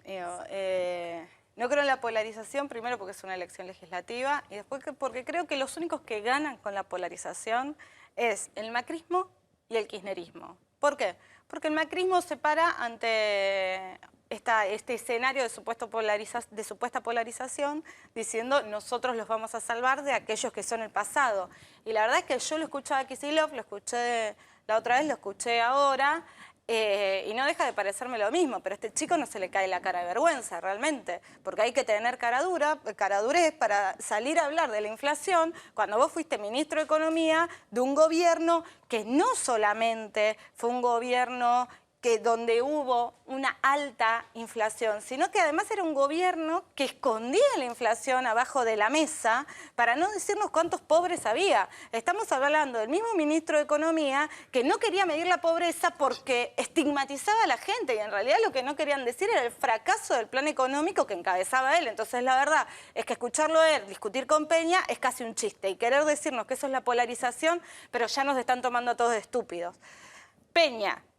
Estamos hablando del jefe de gabinete de un gobierno que cierra el año pasado con un 41% de inflación. La verdad, o sea, y esa era la meta. Entonces decir que tu gobierno fracasó, que tu gobierno durante el primer año de gobierno fracasó. Y no busques excusas en la pesada herencia, porque entre estos que buscan excusas en la pesada herencia y los otros que parece que tienen amnesia, la verdad es que nadie se hace cargo de nada. ¿En el informe algo concreto Peña o pateó todas afuera? Pateó todas afuera como suele hacer. En eso es muy hábil Peña, hay que reconocérselo con mucha elegancia y buenos modos, patea todas afuera.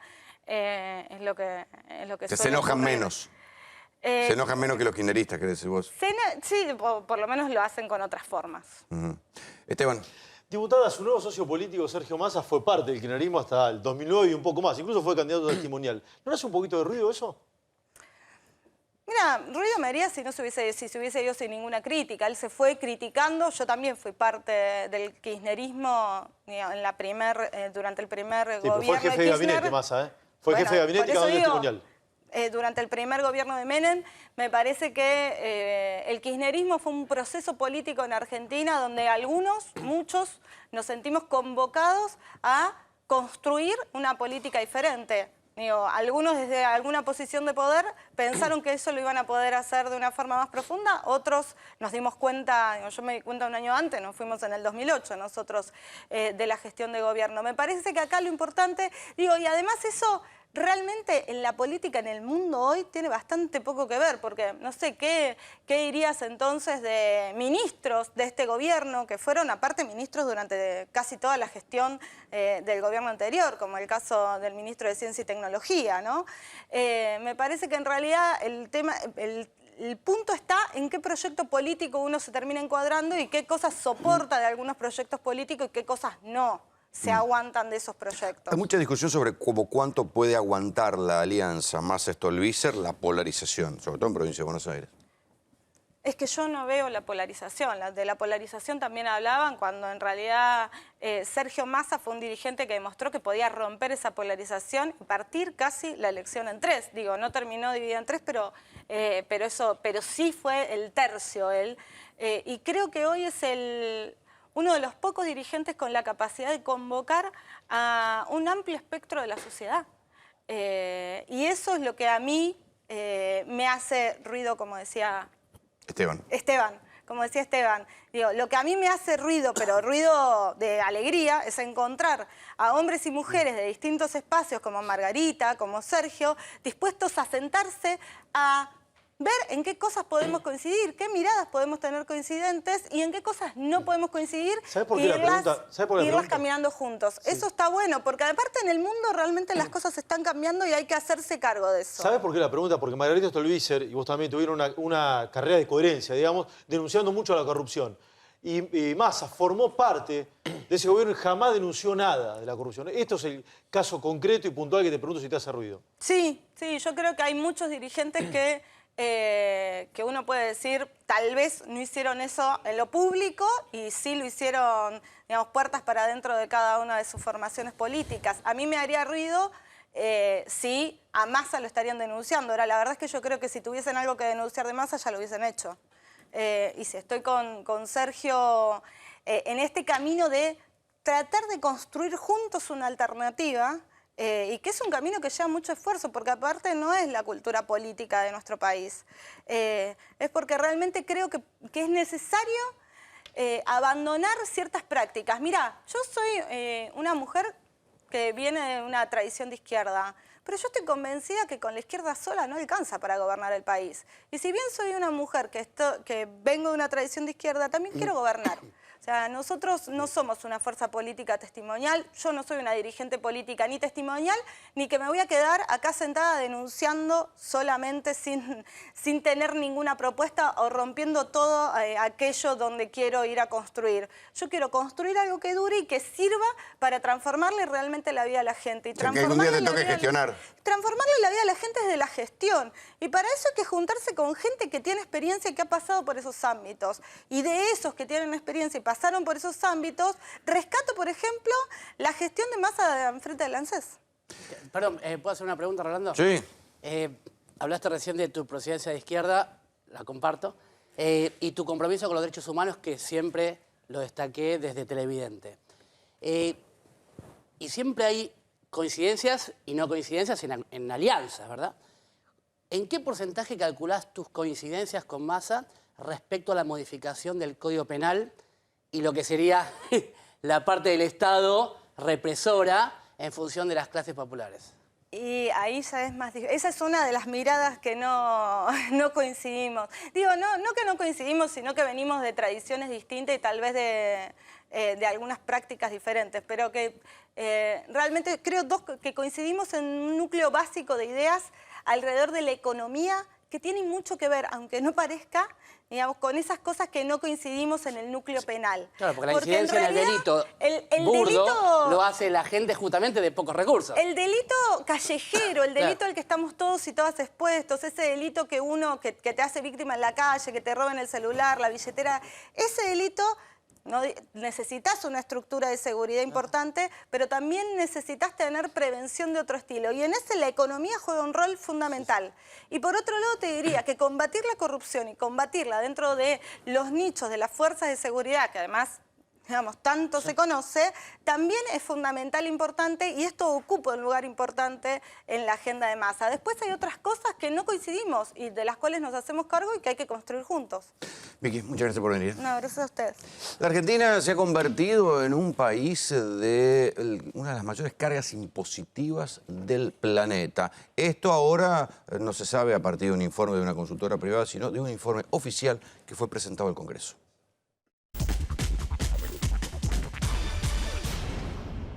Tenemos la idea de que podemos bajar la inflación creciendo, ¿no? Entonces, bajar la inflación a la vez que crecemos y reducir el déficit fiscal y la presión impositiva sin un esquema de mega licuaciones como las que se aplicaron en el pasado, es una novedad. El problema que estamos viviendo es que Macri ha perdido legitimidad, digamos, para cobrarle impuesto a las ganancias a los trabajadores, producto de las reformas impositivas que ha habido al principio de año, digo, quita de retenciones, reducción muy fuerte de bienes personales, blanqueo de capitales. A eso sumado la promesa de campaña, que hoy a todas luces es incumplible, y quiero aclarar, con la cual yo no estaba de acuerdo. Yo creo que Argentina tiene que apostar a impuestos como ganancias, que son impuestos progresivos, y no impuestos indirectos como el IVA, que son regresivos. Y en Argentina, los impuestos al trabajo son lo más alto del mundo, 43.6% de impuestos al trabajo. Si vos cobras semejante carga tributaria, es razonable que tengas problemas de empleo. La reforma impositiva en la situación que está en la Argentina tiene que ser bajar impuestos. Sí, totalmente. No hay otra reforma impositiva que no sea eliminar el impuesto al cheque, bajar ganancias, revisar el tema del IVA y la doble imposición con ingresos brutos. Sí. Es esa la reforma impositiva. Bajar impuestos en la Argentina tiene una presión impositiva imposible que parece Suiza. Por supuesto que también Argentina tiene que crecer. Ahora, ¿cómo crece Argentina? Bajando los impuestos, bajando el peso del Estado sobre la economía, desregulándola, ¿Con este tipo de cambio puede crecer? Eso no pasó en la historia argentina. Sí, con este tipo de cambio puede crecer. Suiza crece con un tipo de cambio totalmente fuerte hace 20 años. Australia lo mismo. Y es una presión impositiva que te impide crecer. Es una presión que te impide a la Argentina desarrollarse. Hay sectores de la economía que no pueden levantar la cabeza por la presión impositiva. Muchas veces se dice, y se insiste, y los sectores empresarios insisten, en que la presión impositiva en la Argentina es excesiva. hay todo un debate al respecto sobre si se quejan porque no quieren pagar impuestos o si realmente la presión es excesiva. Lo que uno ve como, digamos, ciudadano es que paga impuestos del primer mundo y tiene educación del tercer mundo, salud del tercer mundo, seguridad del tercer mundo y justicia del cuarto mundo. Pero mejor Juan Enrique me da más datos. Rolando, vamos a dar ese debate. ¿Es verdad que son altos los impuestos? Vamos a darlo. Y empecemos por el primero, el que estamos luchando todos los días, el impuesto inflacionario, que afecta a tu salario. Y esto es una vuelta, parece que es el perro que se quiere morder la cola. ¿Por qué? Mirá, si hay un aumento de precios y tu salario no acompaña ese aumento de precios, y pasa esto, tu salario cae, porque aumentan los precios, tu salario vale menos. Si tu salario vale menos, seguramente vas a comprar menos bienes y cae el consumo. Si vos comprás menos bienes y cae el consumo, no se recaudan los impuestos más importantes, que son los impuestos que tienen que ver con lo que vos consumís. El IVA y ganancias. Si no se recaudan esos impuestos, que son los más grandes del sistema, entramos en el déficit fiscal. El Estado recauda menos de lo que gasta o gasta más de lo que recauda. Ahora, el debate está acá. Está Javier y Milei en la mesa. Acá está el debate, Rolo, mirá. El signo de pregunta. ¿Qué hacemos? ¿Emitimos pesos?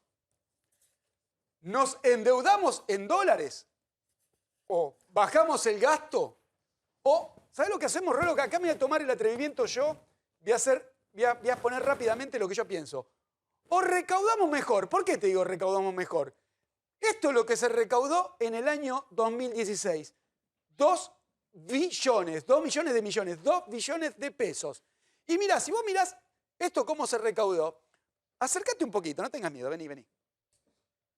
El impuesto que tienen que pagar los que realmente tienen guita, el que tiene bienes, recaudó el 0,9%, 15.000 millones de pesos. Nada. Y acá está el IVA. El IVA recaudó el 28%.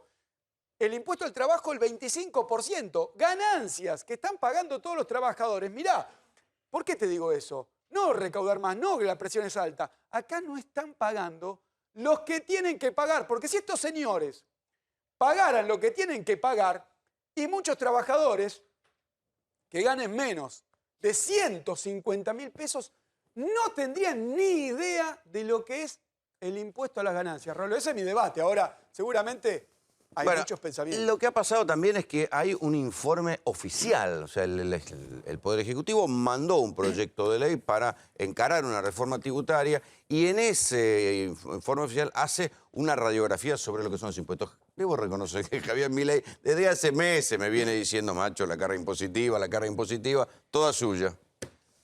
A ver, para ponerlo en blanco y negro, durante el kirchnerismo, sí, la presión fiscal aumentó en 19 puntos del PBI.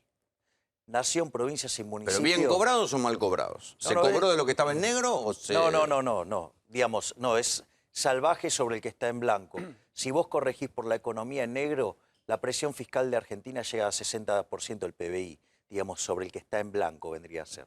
Con lo cual la Argentina tiene... O sea, pagan los que estamos en blanco, pagamos... Claro, cazan en el zoológico. Bien. ¿Sí? Ahora, también es cierto que, por ejemplo, vos tenés en ninguna parte del mundo la diferencia entre el salario que recibe el trabajador y el que paga el empresario. Acá es 63%. ¿Cómo es esa cuenta? A ver. La diferencia entre lo que recibe el trabajador en el bolsillo y lo que paga el empresario es 63%. A eso no nos gana nadie en el mundo. Sí, el que sí viene con 35%. O sea, la diferencia entre el costo empresa... Exacto, y lo que recibe el trabajador. Ningún país pasa el 35%. Nosotros, o sea, estamos en esa locura. ¿No era el 47? Yo, el 63, ¿de dónde sacas ese número? No, porque tenés que... Digo, de lo que le queda en el bolsillo al trabajador, a lo que paga la empresa. Sí, ese, digamos, es la diferencia. ¿Y qué es lo interesante? La contracara de eso es que tenés un montón de gente en negro. Un tercio del mercado está en negro. Entonces, lo otro, digamos, que vos tenés también, digamos, asociado a esto es, con este aumento de la presión fiscal, Argentina está por encima de los países de América Latina entre 2 y 14 puntos de presión fiscal adicional. Esto también te complica la competitividad de la economía. Entonces, esta presión fiscal lo que hace es que vos Que el negocio sea evadir. Claro, digo, vos tenés incentivo a correrte. La verdad, el negocio es evadir. Y si vos robás un celular o robás un banco, el robo es la misma pena. Ahora, si vos evadís un monto de dinero, no es delito, y si evadís otro monto de dinero, es delito. O sea, eso es lo que sería el delito selectivo, calificado, para la gente rica, a diferencia de la gente pobre. Entonces, ¿qué es lo que pasa? Vos al tener esta presión fiscal, ¿sí? Se te generan varios problemas.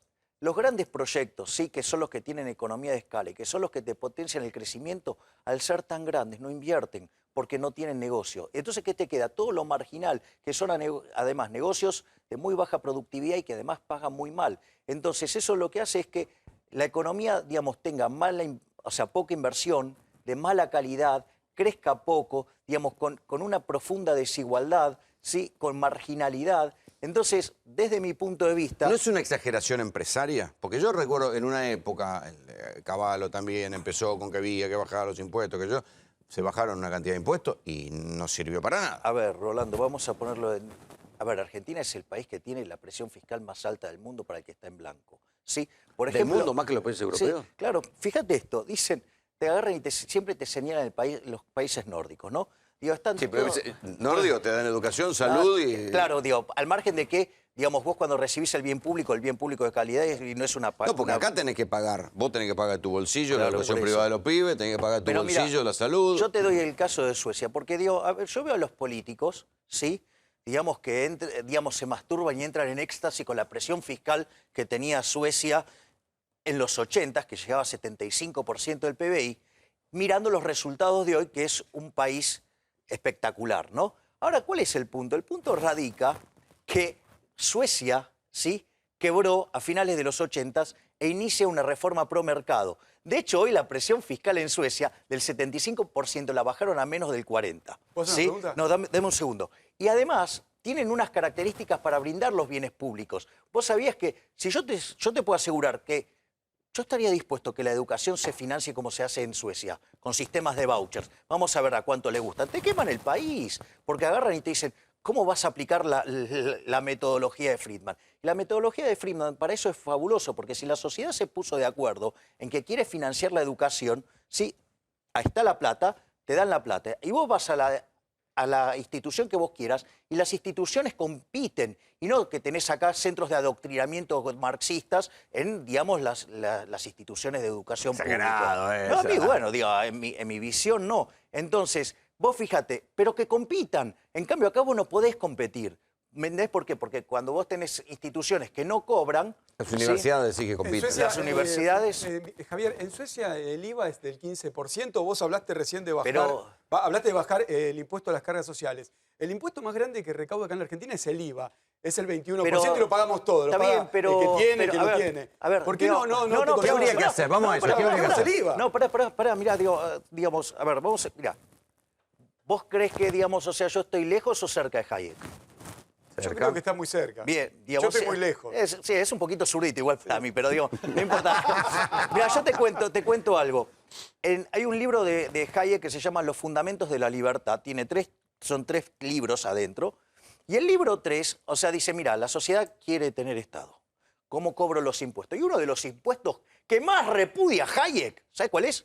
El IVA. El IVA, porque es recontra regresivo. Es decir, con lo cual, digamos, por eso te pregunto. No, bueno, por eso, digamos, a ver, yo lo detesto el IVA. ¿Sí? O sea, no bajamos primero el IVA antes que las cargas sociales. Pero me deja, ¿qué hay que hacer? Mira, yo para empezar una reforma tributaria, ¿por dónde hay que empezar? Te digo, digamos, vos tenés que hacer 2 cosas. Primero, con este nivel de déficit fiscal, nación, provincia, municipio y Banco Central de 12 puntos del PBI, digamos, estamos al borde de una crisis cuando nos cortan el financiamiento. Con lo cual, digamos, vos tenés que mejorar el resultado fiscal, ¿sí? Y además bajando impuestos. Con lo cual, lo que vos primero tenés que discutir es una homérica reducción del gasto público. Y yo te digo cómo lo agrupo el yo. ajuste.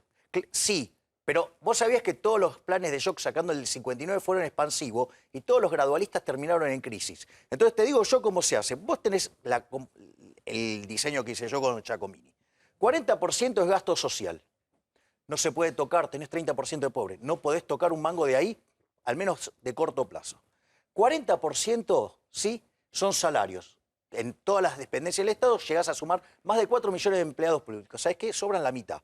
Ahora, ¿qué es lo que pasa? Como vos estás en un proceso que la economía no crece, tampoco lo podés tocar eso. Pero a vos te quedan 2 partidas que tienen 10 cada uno, ¿sí? Una que son los subsidios económicos, ¿sí? Y otro que es la obra pública. Los subsidios económicos, lo que vos necesitas hacer es eliminarlos de cuajo redefiniendo, ¿sí? Pero te dispara las tarifas energéticas. No, redefiniendo todos los contratos. Recordá que, digamos, esto vos lo podrías haber hecho el año pasado y en lugar de hacerla subir 500%, lo podrías haber hecho haciéndola subir 100% nada más. ¿Sí? Mirá la diferencia. ¿Por qué? Porque vos trabajás sobre todo el valor del contrato, sobre el plazo de concesión, sobre el programa de inversiones, sobre el apalancamiento, sobre las garantías del apalancamiento, sobre el management fee. O sea, tenés un montón de artilugios para hacerle que el contrato valga más y no solamente darle más precio. Claro, porque ¿qué es lo que pasa? Viste que hay un dicho que dice, cuando tu única herramienta es un martillo, te sorprenderá cómo todo se parece a un clavo. Bueno, ese es el caso de Aranguren. Clavo, clavo, clavo. ¿Sí? Digo, es el caso de Aranguren. ¿Sí? Digo, por eso es el peor ministro de este gobierno. Ese es por un lado. Con lo cual ahí te eliminaría 5 puntos de déficit fiscal en términos del PBI por esa eliminación. Y el otro tema, ¿sí? Vos tenés que ir a 0 obra pública, ¿sí? Y te pasas a un régimen de iniciativa privada como el chileno, donde la infraestructura la hace el privado bancado con un sistema de garantías. Y además, o sea, tiene algunas cuestiones vinculadas a las mejoras que hicieron los peruanos y los que hicieron los suizos para que los incentivos sean los correctos. Entonces, pone la plata al privado. Y si sale mal, ¿sabés quién pierde? El privado. Entonces, pero hay Está bien, pero construyen lo que quieren. No, es un régimen de iniciativa privada, pero que digo, te lo tiene que avalar el gobierno. O sea, el gobierno después hace la evaluación social de esos proyectos. Si no le interesa, no te da garantías. Dame un segundo. Con eso, ¿sí? Con eso te bajé casi 10 puntos de gasto público en términos del PBI y no toqué a ningún vulnerable y a ningún sector, digamos, que tenga problemas. Es más, como por las consecuencias que va a tener, hasta va a ser expansivo porque le voy a dar más ingresos. Pero al margen de eso, ahora puedo empezar a bajar impuestos. ¿Yo qué haría? Sacaría impuestos al trabajo y ¿sabes lo que haría también? Eliminaría el impuesto a las ganancias reinvertidas. Es decir, aquella empresa que lo que gana lo reinvierte. Bueno, no hay cosa más cruel para una pyme que los anticipos de ganancia. Bien, entonces, fíjate esto. Eso lo que te generaría sería un shock de oferta muy fuerte, digamos, donde además que no solo sería conveniente contratar mucho trabajo, sino que además tendrías incentivo a ponerles máquinas, a hacerlos productivos. Déjame explicar, por favor.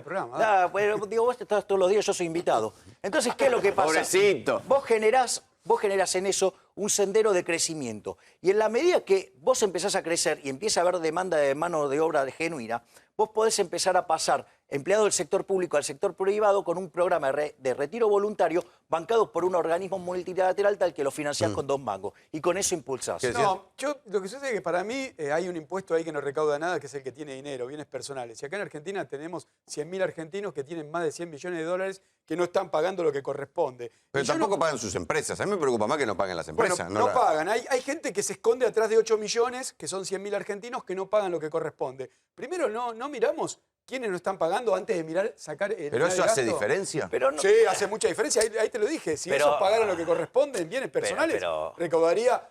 Sacaste ganancias a los trabajadores, Javier. Hay que mirar eso. Pero obviamente que le sacaría ganancias a los trabajadores. Ni loco le cobraría ganancias a los trabajadores. Hay que mirar eso. No, eso seguro, digamos. O sea, pero a ver, digo, conceptualmente para mí el impuesto a las ganancias es nefasto. Se aplique donde se aplique, porque va contra la acumulación del capital, va contra un menor nivel de riqueza, nos empobrece a todos. Ese impuesto es nefasto. O sea, para mí, el Estado es nefasto, ¿sí? Ahora, digamos, el tema es, digamos, ok, yo, digamos, me encuentro en la situación de Hayek, porque vos sabés que después de este libro, Mises, que fue el que lo convirtió del socialismo al liberalismo, dice, mire, los 2 primeros libros son fantásticos, el tercero es propio de un comunista, es una inmundicia, le dice Mises Y en realidad lo que dijo Hayek es, che, la sociedad quiere tener Estado, quiere tener esto, ¿cómo lo hacemos? O sea, lo bueno de ese libro que te dice cómo se hace. Entonces, digo, a mí me parece que tenemos que ir a un Estado más chico, un Estado pagable, un Estado que, digo, si se quiere ocupar de algunas cosas, las haga bien y obviamente dejar de tener ideas que atrasan 200.000 años. Muchachos, gracias por las discusiones. Nosotros nos vamos. Esto fue Tercera Posición. Pasen un buen fin de semana. Chau.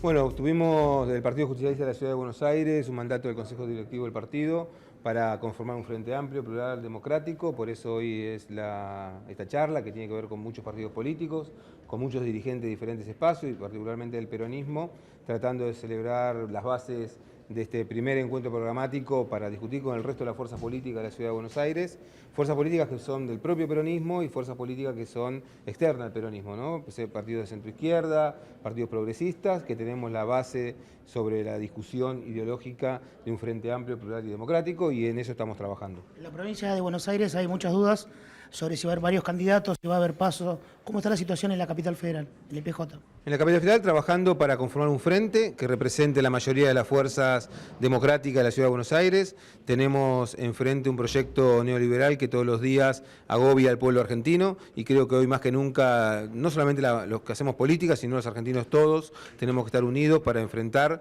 lo que hoy estamos viviendo y poner un freno a cada una de estas políticas, y creo que en eso es el compromiso mayor que hoy tenemos los peronistas de la Ciudad de Buenos Aires.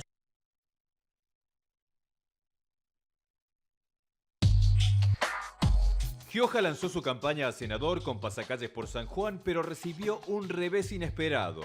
Sus comprovincianos no olvidan que la justicia lo investiga por sobreprecios en el caso de pagos a una ART, con un monto de alrededor de 3.500 millones de pesos. La respuesta a los pasacalles no tardó en llegar, y al cartel que decía: "Flaco, gracias por devolver el orgullo a los sanjuaninos", se le sumó debajo otro con la leyenda: "Ahora devolvenos la guita". Un revés brutal para el diputado nacional, quien supo manejar la provincia de San Juan y hoy busca zafar de tribunales en un caso de supuesto fraude al Estado. Accede al auto que siempre soñaste. Conoce Auto Advance. Todos los modelos, amplios planes de financiación y un equipo de ventas listo para asesorarte.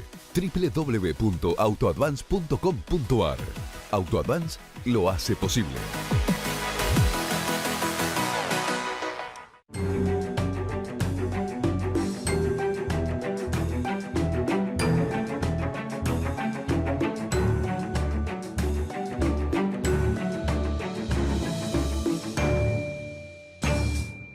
Defensor del Pueblo de la Provincia de Buenos Aires. 0800 222 5262. La línea gratuita para acceder a tus derechos. Defensor del Pueblo de la Provincia de Buenos Aires. Garantía de derechos.